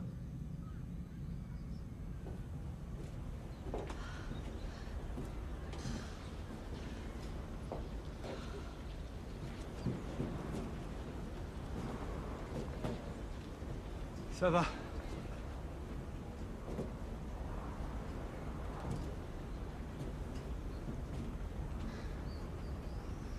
Eh, tu as de bonnes jambes, fiston, pour un fort en thème. Toi aussi, papa, tu grimpes bien. Tu veux dire pour mon âge?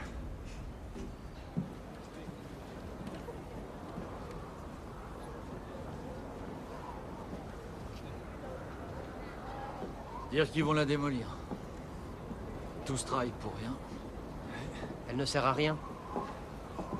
Comme disait M. Eiffel, sa première utilité est le plaisir de l'ascension. Est-ce que ma Coralie t'offre son plus beau sourire? Eh ben ça, mon vieux, tu saurais mieux le dire que moi. Nous faisons une photo historique, mon cher. Dans un an, ce gros machin de fer derrière nous aura complètement disparu. Et dans un an, ce gros journaliste à côté de moi aura disparu bien loin, lui aussi. Ils ne vont tout de même pas démonter la tour sous prétexte d'embellir le champ de Mars. Il en est question. Le comité technique de la préfecture va rendre sa décision dans moins de 15 jours. On reproche à la tour d'être complètement inutile.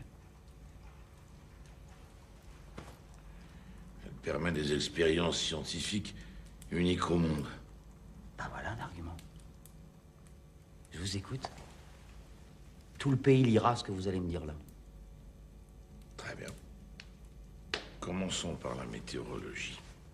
Un édifice monstre qu'on pourrait souhaiter plus beau, mais qui sert à la météorologie, la télégraphie optique, la télégraphie sans fil et peut servir à 1000 autres études. Merci. Je crois que nous pouvons passer au vote.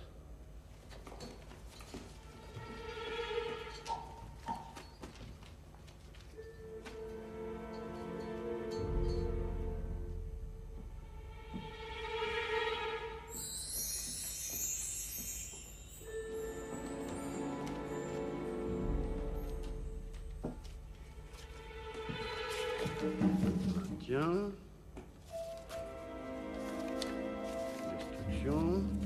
Destruction. Destruction. Messieurs, le résultat est le suivant. Le maintien de la tour Eiffel est voté par une voix de majorité.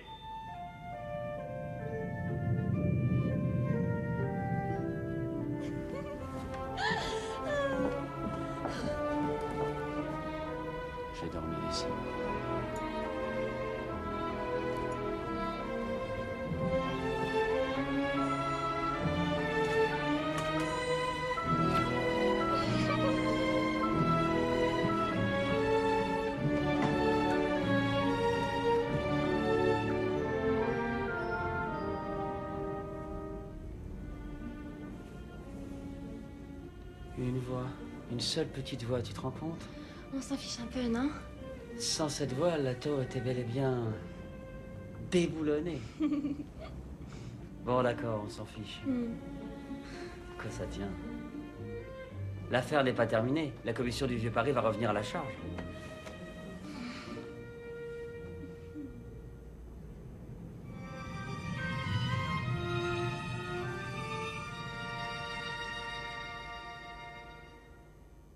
Plus l'antenne est longue, plus nous pouvons améliorer la portée de l'émission et de la réception. Le capitaine Ferrier m'a fait une démonstration de cette TSF. C'est extraordinaire. On peut parler à des centaines de kilomètres sans être relié par un fil. Et la nuit, le signal va 2 fois plus loin. Si nous disposions d'une antenne géante sur la tour, nous pourrions encore doubler la distance. Mais vous êtes ici chez vous, mon capitaine. La tour accueille toutes les expériences scientifiques. Oui, il me faut encore convaincre mes supérieurs de l'importance de la TSF. Bien, faites-leur savoir que je prends en charge les premiers frais. Il ne s'agit pas seulement de sauver la tour. La télégraphie sans fil a une importance stratégique. En effet. Avant 50 ans, l'antenne de la tour pourrait émettre aussi des paroles. Et pourquoi pas des images. Avant 50 ans, vous dites? Eh bien, je prends en charge tous vos frais d'installation.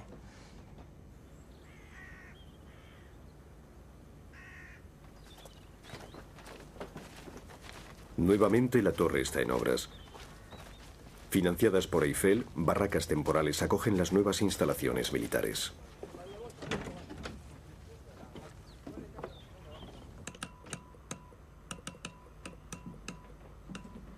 Un poste de télégraphie sans fil se compose de 2 parties distinctes. Il y a l'antenne qui expédie les ondes ou les arrête au vol. Et les appareils qui les créent ou les enregistrent en cas de besoin. Nous avons mis au point un émetteur très puissant, mais qui produit pas mal de bruit, en effet. Un bruit de fin du monde. J'aimerais pas habiter dans le quartier. D'autant plus que nous émettons de préférence la nuit. La portée des émissions est doublée quand le jour tombe, n'est-ce pas, capitaine? Oui, nous avons fait des progrès énormes, en développant simplement les principes de Marconi et de Ducretet. Mais ces espèces de sabbats nocturnes, vous ne craignez pas qu'on vous accuse de sorcellerie? C'est déjà fait. 4 años después, la presencia militar pasó a ser definitiva. El ejército tendió entre la cima de la torre y los árboles del campo de Marte 6 cables de acero de 425 metros cada uno, prácticamente invisibles desde el suelo, creando así una antena de 2,5 kilómetros de longitud.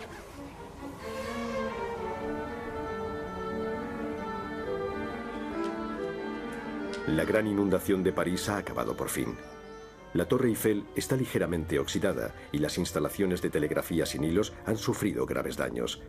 Pero un año más tarde, no queda ninguna huella de esta terrible subida de aguas.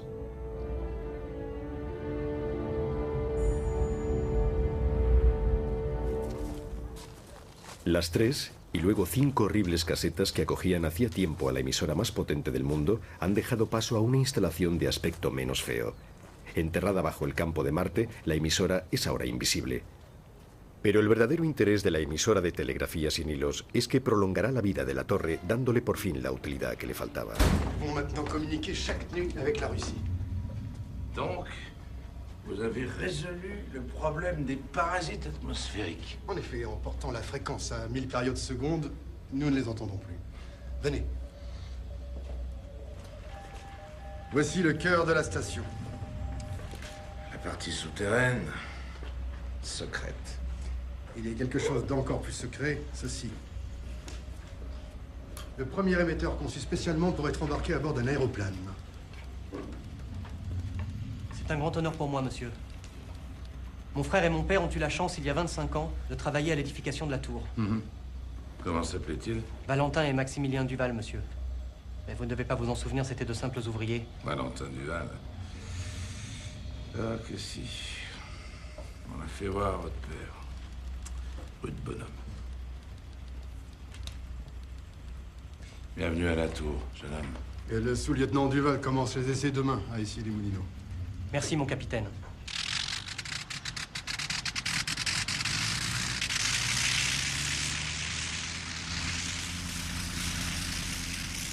Por primera vez, la mayor antena del mundo está en contacto por telegrafía sin hilos con un aeroplano. En menos de 2 años, las enormes emisoras habían sido reducidas hasta caber en un avión.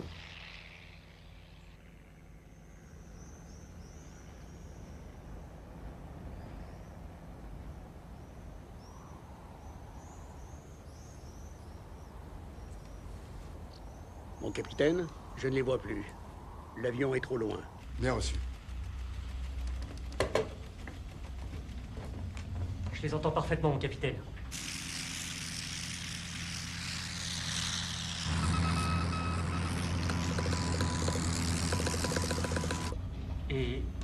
Et demande l'autorisation d'aller plus loin.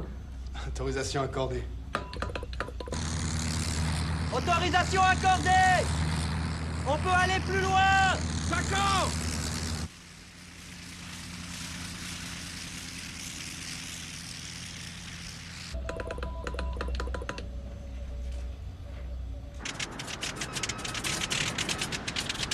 On n'a plus d'essence! Faut atterrir en vitesse!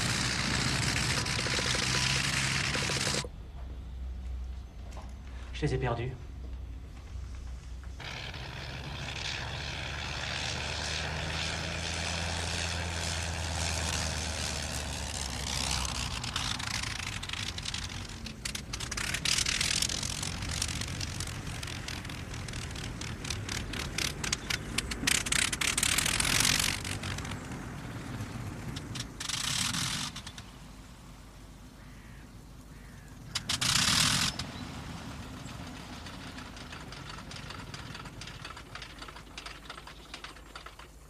Monsieur, on est où ici? Ça s'appelle comment? Margny, monsieur. Margny quoi? Margny où? Près de Compiègne. Près de Compiègne? Près de Compiègne. On est près de Compiègne, vieux. À 60 km de la Tour Eiffel. Je les recevais impeccablement.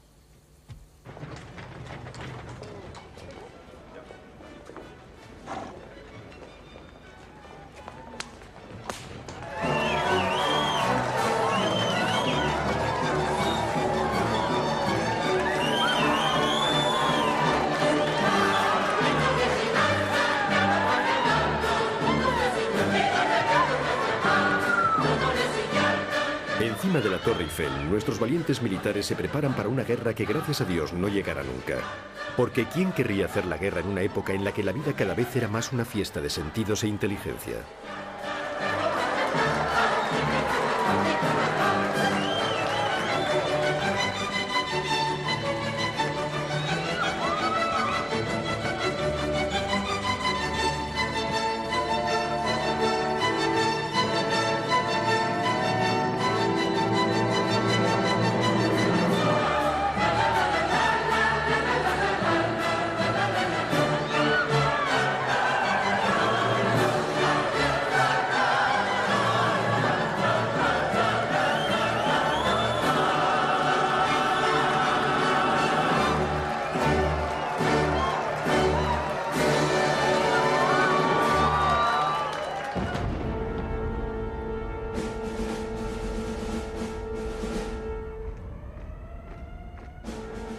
Alemania concentra sus tropas en las fronteras de Francia.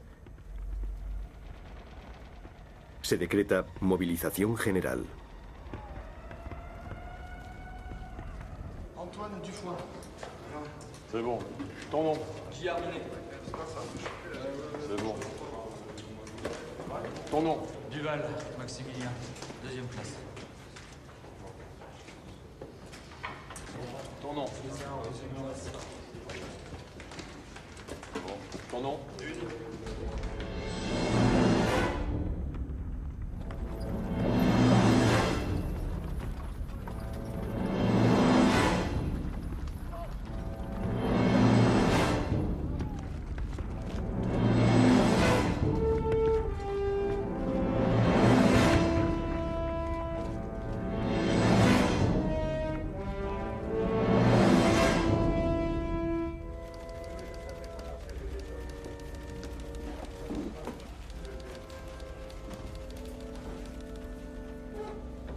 Léon?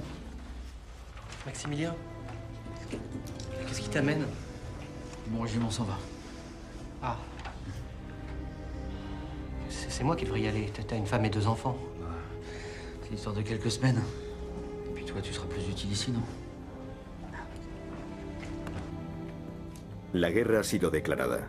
Francia se enfrenta a la mayor potencia militar del mundo. Ahora la torre está en manos de los militares y prohibida al público. Al mismo tiempo que la aviación, y en unas pocas semanas, la telegrafía sin hilo se convierte en algo determinante tanto para los franceses como para los alemanes. Con su antena gigante, la torre permite interceptar los mensajes en código del enemigo. Nous communiquons sans problème avec nos alliés russes. Et si un obus allemand atteignait la tour? Pas plus l'effet qu'une mouche prise dans une toile d'araignée. Ça bouge, ça vibre, mais ça tient. La meilleure des fortifications, c'est le vide. La tour est blindée. Blindée par l'air.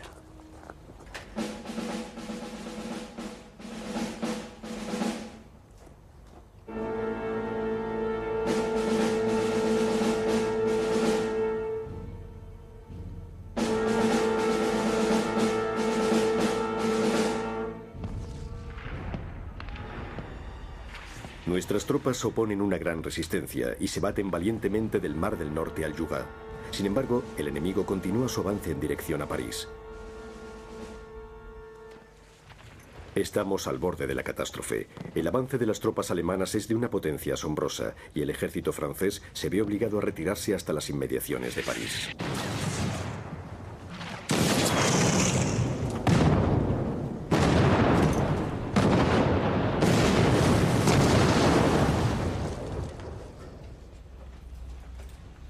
Ils viennent encore de changer de code, mon capitaine. Téléportez cela à côté au jour du chiffre.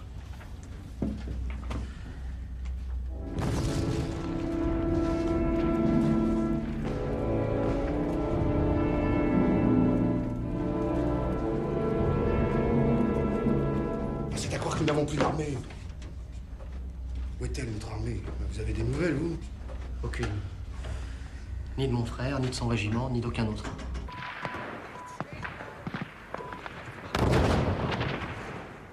El ejército alemán decide atacar a las fuerzas francesas por el sur, atravesando el Magne. Seguros de su victoria, los alemanes no toman la precaución de descodificar los mensajes. Salaud. Et ils les mettent en clair maintenant, ils se foutent de nous.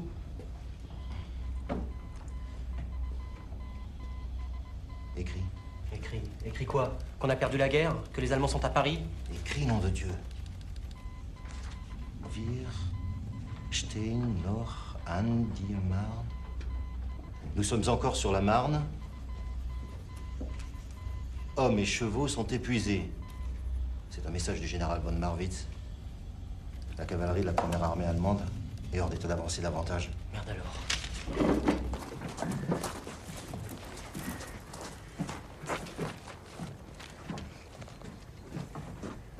Qui a décrypté ce message, lieutenant? C'était en clair, mon capitaine. J'avertis l'état-major. Ou bien le message est un faux pour nous piéger, ou bien c'est nous qui les tenons.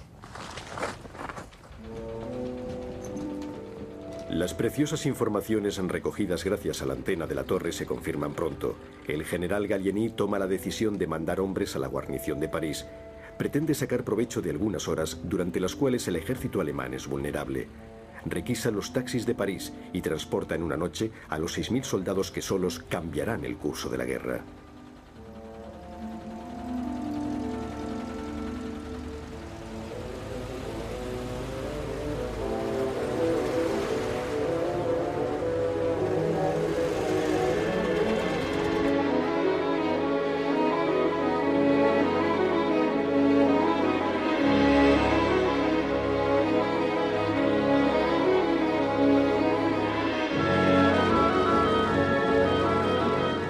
La batalla decisiva se lleva a cabo a 40 kilómetros de París. La estrategia de Gallieni es contraria a todas las reglas del arte militar y sorprende totalmente al ejército alemán, que es atacado de improviso.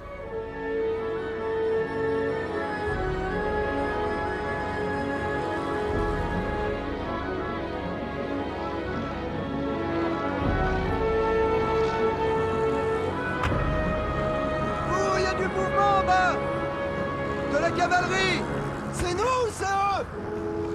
On est trop pour voir, mon capitaine!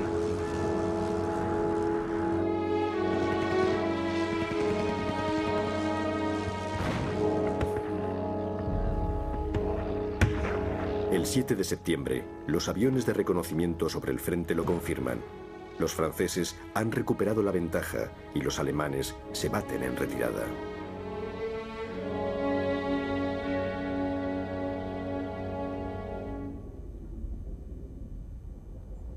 Ya conocen el resto de la historia.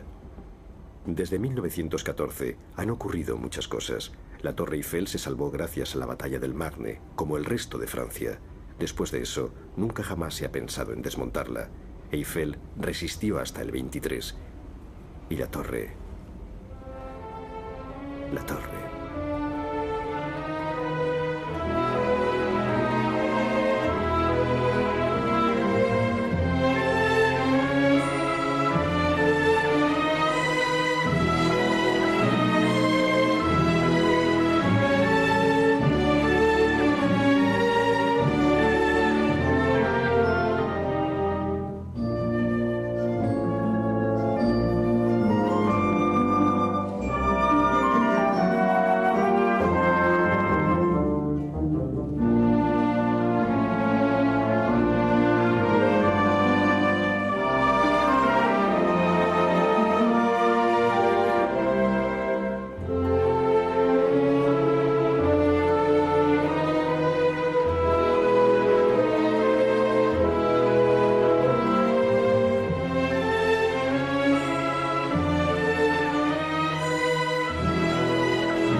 Viens voir.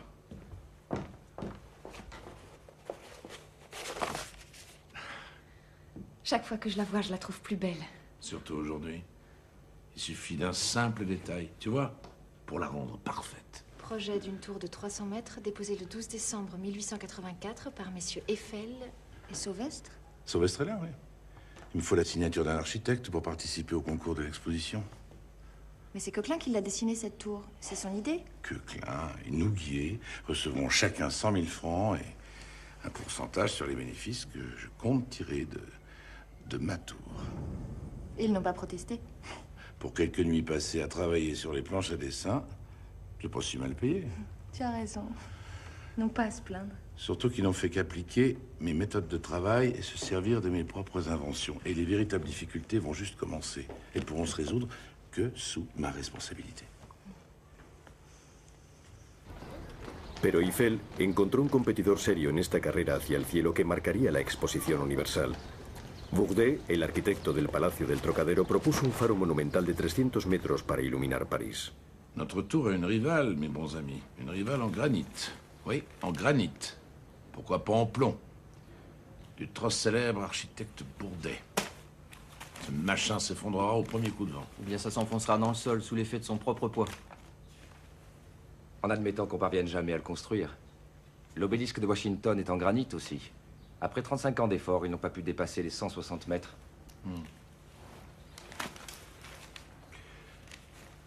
Comment peut-on accorder le moindre crédit au projet absurde et onéreux de ce charlatan? Nous vivons dans un étrange pays. Édition spéciale. Mi deber de periodista me obligaba a demostrar la superioridad del proyecto de Eiffel sobre el irrealizable de su rival. El director del periódico me llamó al día siguiente. Mais ça ne va pas du tout, mon vieux. Mais qu'est-ce que vous écrivez là? Regardez-moi ça. Un splendide exploit technique, la preuve de la Renaissance française. Et puis quoi encore? Cette vilaine ferraille de l'ingénieur Eiffel. Monsieur... Je vous paye pour exprimer les opinions du journal. Ce qui veut dire les miennes, pas les vôtres. Mais monsieur, pas plus tard qu'hier, vous pensiez du bien d'Eiffel? Mais Eiffel a sûrement du génie. Tant mieux pour lui. Bourdet est protégé en très haut lieu. Et ça vaut bien plus que tout le talent du monde. Si es construido, El foco siniestro y feo del ingeniero Eiffel destruirá los últimos oasis de verdor del centro de París. Para superar a Bourdet, Eiffel encontró una protección del gobierno, la de Édouard Lacroix, ministro del Comercio y de la Industria. Exactement sous le centre de la future tour, monsieur le ministre. Vous aviez raison. Cet emplacement au cœur du champ de Mars, c'est parfait. Casa. Tu sais à quoi notre jeune ami Coquelin passe toutes ses nuits? Il est au bal de l'opéra? Au café-concert? Grand Dieu, non. Tu y es pas du tout, là. Moi, j'y suis. Tu lui fais creuser à main nue le tunnel de ton futur métro, mon cher père. Si le pharaon voulait bien me prêter ses 100 000 esclaves, ça serait pas une si mauvaise idée, ça. Et après, le métro Eiffel. Une pyramide Eiffel. J'ai fait quelques calculs préliminaires. La tour aurait une masse de 7000 tonnes environ. Si on élargit suffisamment l'emprise, cela devrait représenter 3,5 kg au centimètre carré, soit pas plus qu'une personne assise sur une chaise. Alors? T'y crois toi aussi? Eh bien, ce sont les autres qu'il faut convaincre. C'est logique, c'est simple. Impeccable, de bas en haut, mais... Votre avis, Sylvestre? Tous les Parisiens ne sont pas des mathématiciens. Hein. Ce n'est que mon modeste avis d'architecte, une opinion d'artiste, mais il me semble qu'il manque un rien de souplesse et de fantaisie.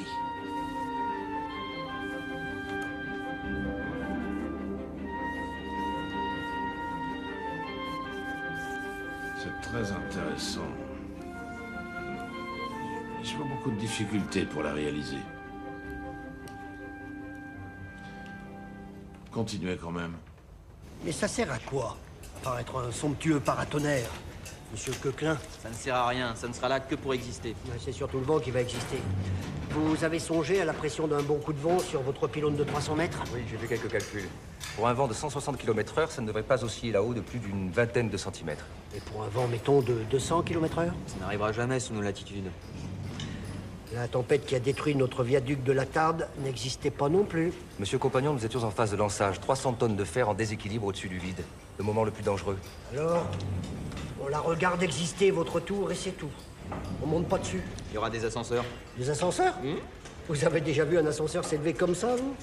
Pourtant, il en faudra bien un. Il y a une solution à tout. Moi, je peux la dessiner, cette tour. Mais vous, est-ce que vous aurez assez de cran pour la construire?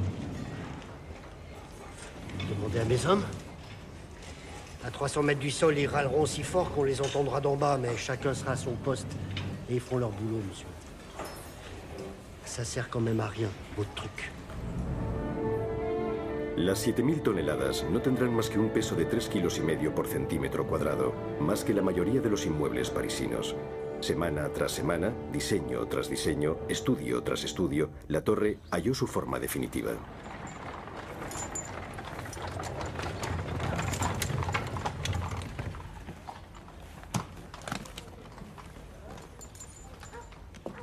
Sobre el Danubio y el impresionante viaducto de Garabit que acaba de ser terminado.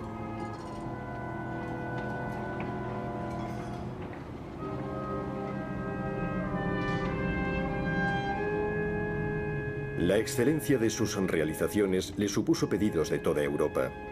Las soberbias construcciones de hierro y cristal y las obras espectaculares que le debemos no han sido más que un mero preámbulo comparadas con el extraordinario monumento de 300 metros llamado a convertirse en casi más famoso que las pirámides de Egipto o la Gran Muralla China.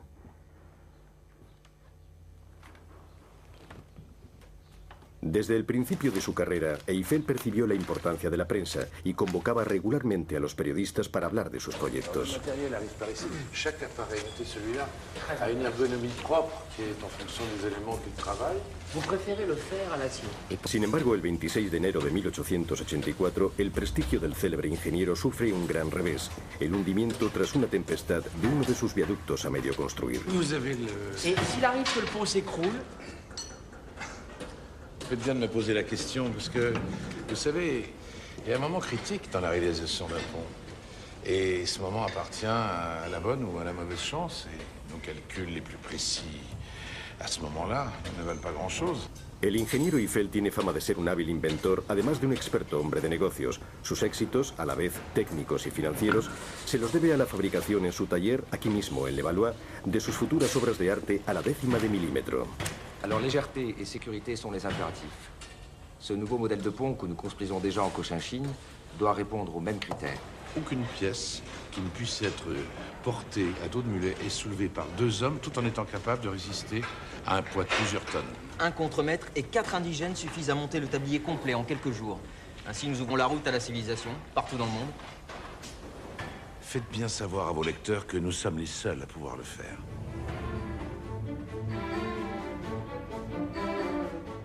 Todo está preparado. Todo ha sido prefabricado en el taller. Eiffel concibe hasta el más mínimo perno o remache. Luego basta con ceñirse al plan de montaje establecido por los 50 ingenieros, dibujantes y diseñadores que trabajan para él desde hace varios años en proyectos cada vez más ambiciosos. Bonjour madame. Est-ce que vous accepteriez qu'on vous prenne en photo? Después de la humillante derrota infligida por los prusianos y la tragedia de la Comuna, los parisinos recuperan la alegría de vivir y su confianza en el futuro lleva al mundo una nueva generación. Voilà, gardez bien l'objectif, retenez bien votre souffle, attention.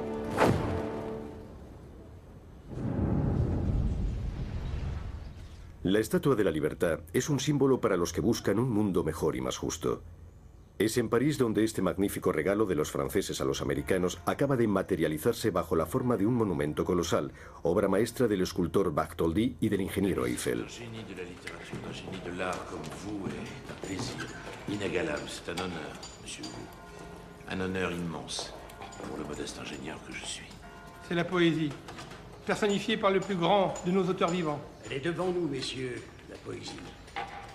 Elle nous impose le silence. Esto ilustra maravillosamente la visita de nuestro gran Víctor Hugo a esta estatua, regalo de la vieja Europa al Nuevo Mundo, temporalmente montada en el taller del escultor Bartholdi. Dis, une photographie.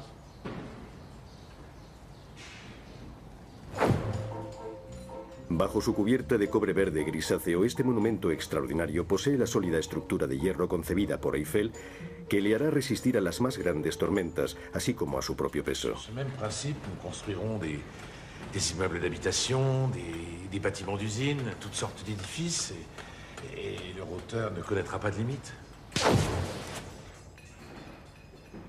¿Cómo el hombre que acaba de lograr esta nueva proeza podrá sorprendernos en la exposición universal que celebrará los 100 años de la Revolución Francesa?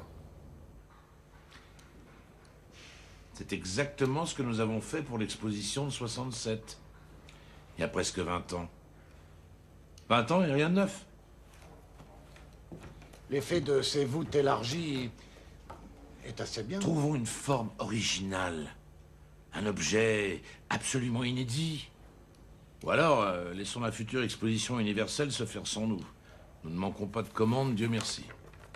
Il me vient une idée, monsieur. Une idée passablement incongrue, peut-être bien, mais...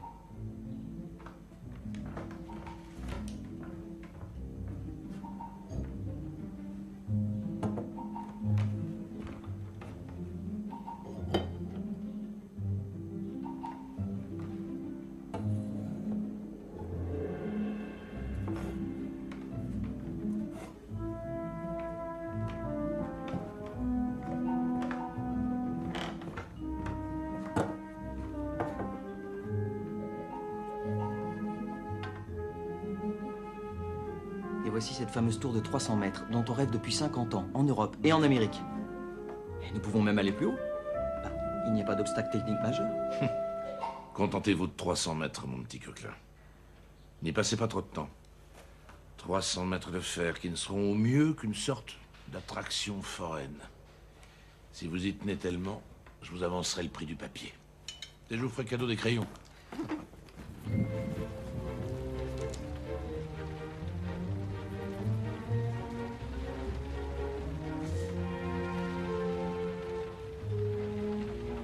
Une tour de 1000 pieds, plus de 300 mètres. Jamais personne n'aura pu monter si haut sur un édifice construit par des hommes. Plus haut que Notre-Dame, plus la colonne Vendôme, la Statue de la Liberté et l'Arc de Triomphe superposés.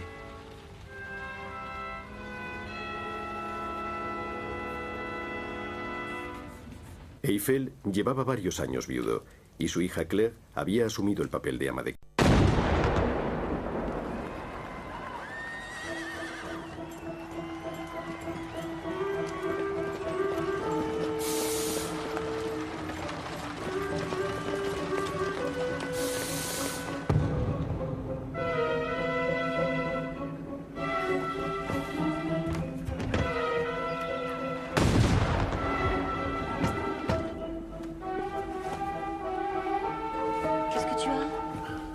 Je vais rater l'inauguration de la Tour Eiffel.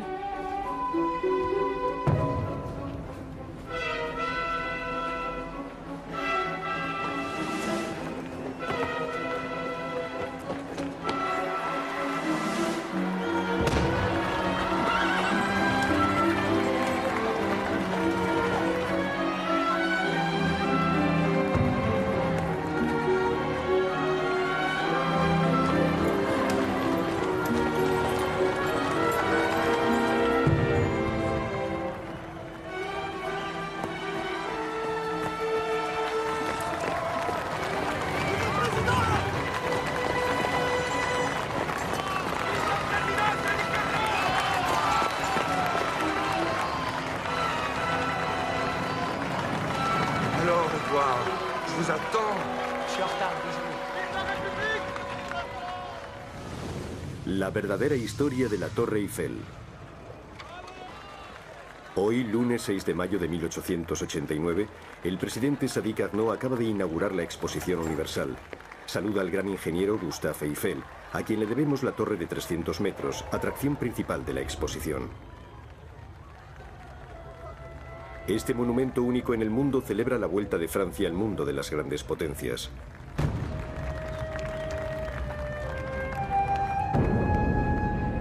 Esta obra maestra de la industria moderna, inconcebible hace tan solo unos años, será también el símbolo del progreso logrado por nuestro siglo XIX y un avance de los prodigios que nos preparan sabios e industriales. Con este edificio tan extraordinario hemos entrado directamente en el futuro.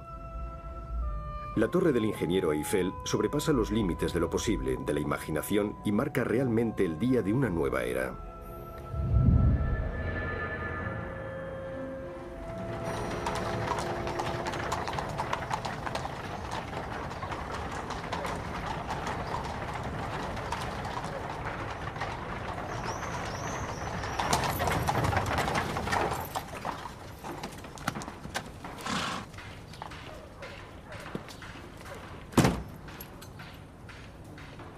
Ingeniero especializado en construcciones metálicas, Gustave Eiffel se hizo famoso a la edad de 35 años construyendo la Galería de Bellas Artes para la Exposición Universal de 1867.